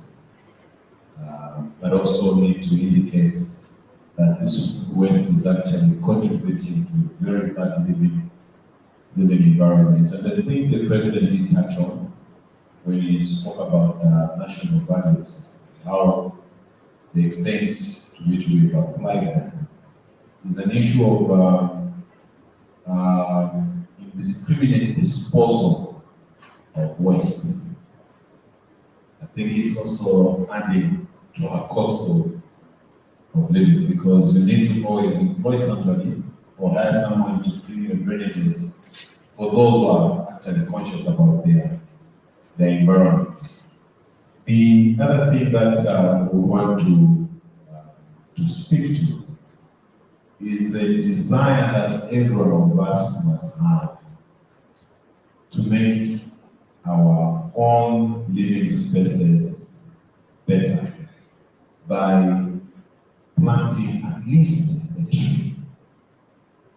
Now, I've seen this tree planting that is going on, ornamental trees, fashion trees. Where are they taking us? We are all now growing palm trees. Maybe I should use the word. What are we thinking about? Those trees demand a lot of water. But everyone is planting them, including those in Charada, where my brother says the balls are growing. Let us focus on trees that are going to help us maintain our aquifers, bring up the water table. And unfortunately, in the private sector, 1 million trees, check the trees that have been grown. Wrong trees. I think it's important that stakeholders, we work together. We will advise you the kind of trees. We know them. That's our space. We'll tell you, no, this one don't grow. We do see this. Generational trees. The first question people ask is, how long will this tree take? And I'll tell you 60 years. No. I'll be dead. Because we want to live for the now. So we need to put our energies together and make sure that the cost of living comes down by doing the right things. So you keep watering, your water bills just go up. And final comment, my brother says now he has cut off part of his loan. Maybe he should also reduce the number of his dogs at home. Thank you. Thank you so much. I think Thank you so much. Madam? Thank you so much. In responding to this, just my final reflections, still standing strong that social protection is a key to poverty reduction in whatever aspect you look at it, whether it's peace or agriculture and health and whatever you look at it. I think there are three things that come out strongly for me in moving forward, which is one, financing. Social protection is strong financing for it to thrive, for us to invest in the future, be it education or health. We can leverage on CDF as well, but it needs a lot of financing for us to curb this. Of course, we are not blind to the fact that we have our debt situation in Zambia and we have all those dynamics on how financing should be done, but this option could also be explored. And and extend it to the private sector and other cooperating partners on how we can enhance our financing towards social protection. Number two, I think there is a lapse in the legislative framework when it comes to social protection, particularly social assistance that it doesn't have adequate legislation that also borders or it disadvantages the financing of social protection. So as a CSO, also we are pushing towards seeing that there is adequate legislation towards social protection, specifically social assistance, because the government has today could wake up and say, you know what, we are doing our with social cash transfer and we are operating on political will. Which is not quite good. So the legislative framework is quite important. My third point then becomes coordination, because we have a lot of social protection programs that are happening in silos that when we bring together will dismantle the vicious cycle of poverty or enhance poverty reduction as well. So coordination becomes quite key. So I've spoken of three things, that is financing, legislation, and coordination. Thank you. Very clear points. The takeaways and Shiva. This is the hardest program. Cost of living is multifaceted. It has so many places, even solutions. We could be here for 5 days. Suggest solutions, whether they are taken up or not. It's really at the end of the day, we at the mercy of decision makers. But maybe just to focus on the individual, because I believe we are all members of the family, members of the constituency, and I'll go back to some of the points that were earlier attached to. Some of them a little bit lighter. The issue around vegetables. You remember the 5 people I described in the house? We estimate that they consume 40 kilograms of vegetables over a period of a month. Of course, we don't buy vegetables at once, but sometimes in Lusaka that can even come to close to 800 per year, which is quite a high amount. So we are also encouraging households, part of our advocacy, to become self-sustaining in one way or the other. And my colleague from CSO Farm Alliance did speak to growing vegetables in the backyard if you are able to. That is one. Another issue is around the mindset change, and I'm going to give you an example of meal. The discussion around roll and breakfast meal always comes into play. For whatever reason, and I guess food is also about preference, people don't buy roller meal. It's associated with people who are much elderly, for people who are sick. That's the only time that they consume roller meal. In some of the markets where we collect data, they'll even tell you, me, I don't stop because the shelf, it will remain on the shelf until it goes bad. There's also need to sensitize households. This is a task that people take. We are saying it's more nutritious, one, science has scientifically proven, but also it tends to be relatively cheaper in terms of price. So with cost of living, we are really looking at whether something is affordable, whether it's accessible, whether it's available. Then another recommendation that we always make to households, take advantage of seasonal products and seasonal fruits. Mangoes have just run out of season. When you compare the price of the mango to an apple, it's way, way cheaper. So those are some of, that's part of the advocacy that we make towards different entities. But like I said, a lot of issues have been discussed here. And part of this meeting was to also hear from your colleagues who are involved. They are citizens, they are living in Zambia, they are facing these challenges. How do we bring these solutions together? So I thought I could end my reflection with more or less of an individual household perspective. Thank you so much. Can we give them a very huge round of applause? Yeah, thank you so much to each one of our panelists. You see that had it been not for lunch, which is close, damage would have been done, right? But quite very, very reflective points that have come. Our rapporteur, Madam Edna, your hand up. Yeah, she has been picking points here. So in case there is a point which she wants to pursue further outside here in terms of how we are bringing them out, please receive her call email because we have your details so that we can capture in the reports the way things are supposed to be. It will be very important that we reflect what we have discussed here. So just to say that thanks to everyone who has been able to come through this meeting. Those who are left, of course, due to other commitments and ourselves who are here. So without spending much more of our time, we will let our high table sit there as we invite Mr. Mwinga to come and close or to give his closing remarks, after which my colleagues will come and announce how lunch will be seen by ourselves. So, Mr. Mwinga, please, you can come through to give us closing remarks. Let's start with him in advance.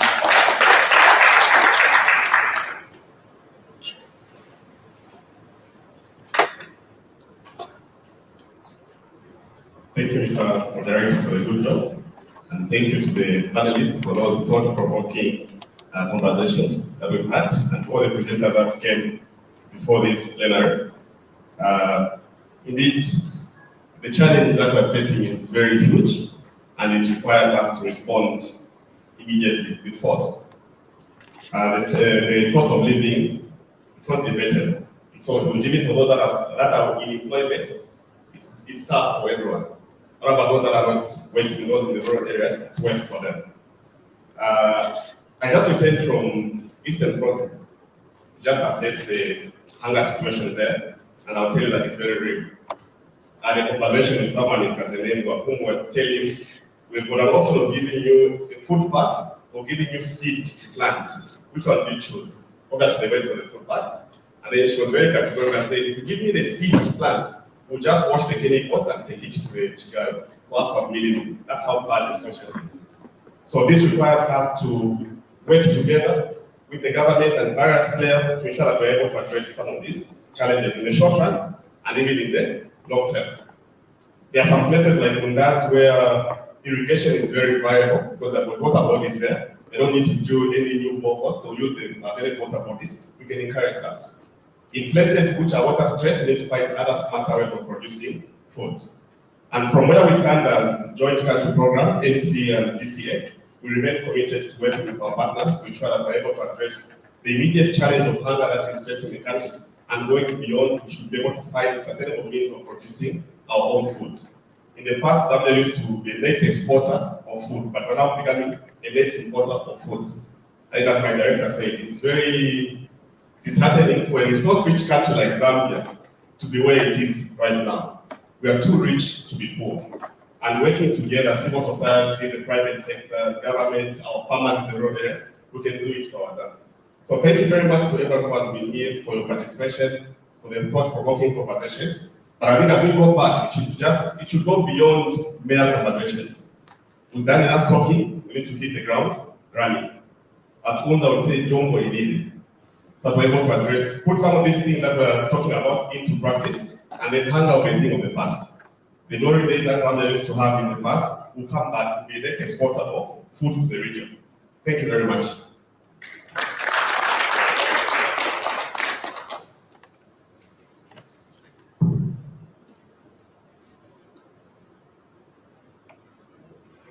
The closing prayers will be as we take our food. So, who has information on where lunch is either saved or not saved?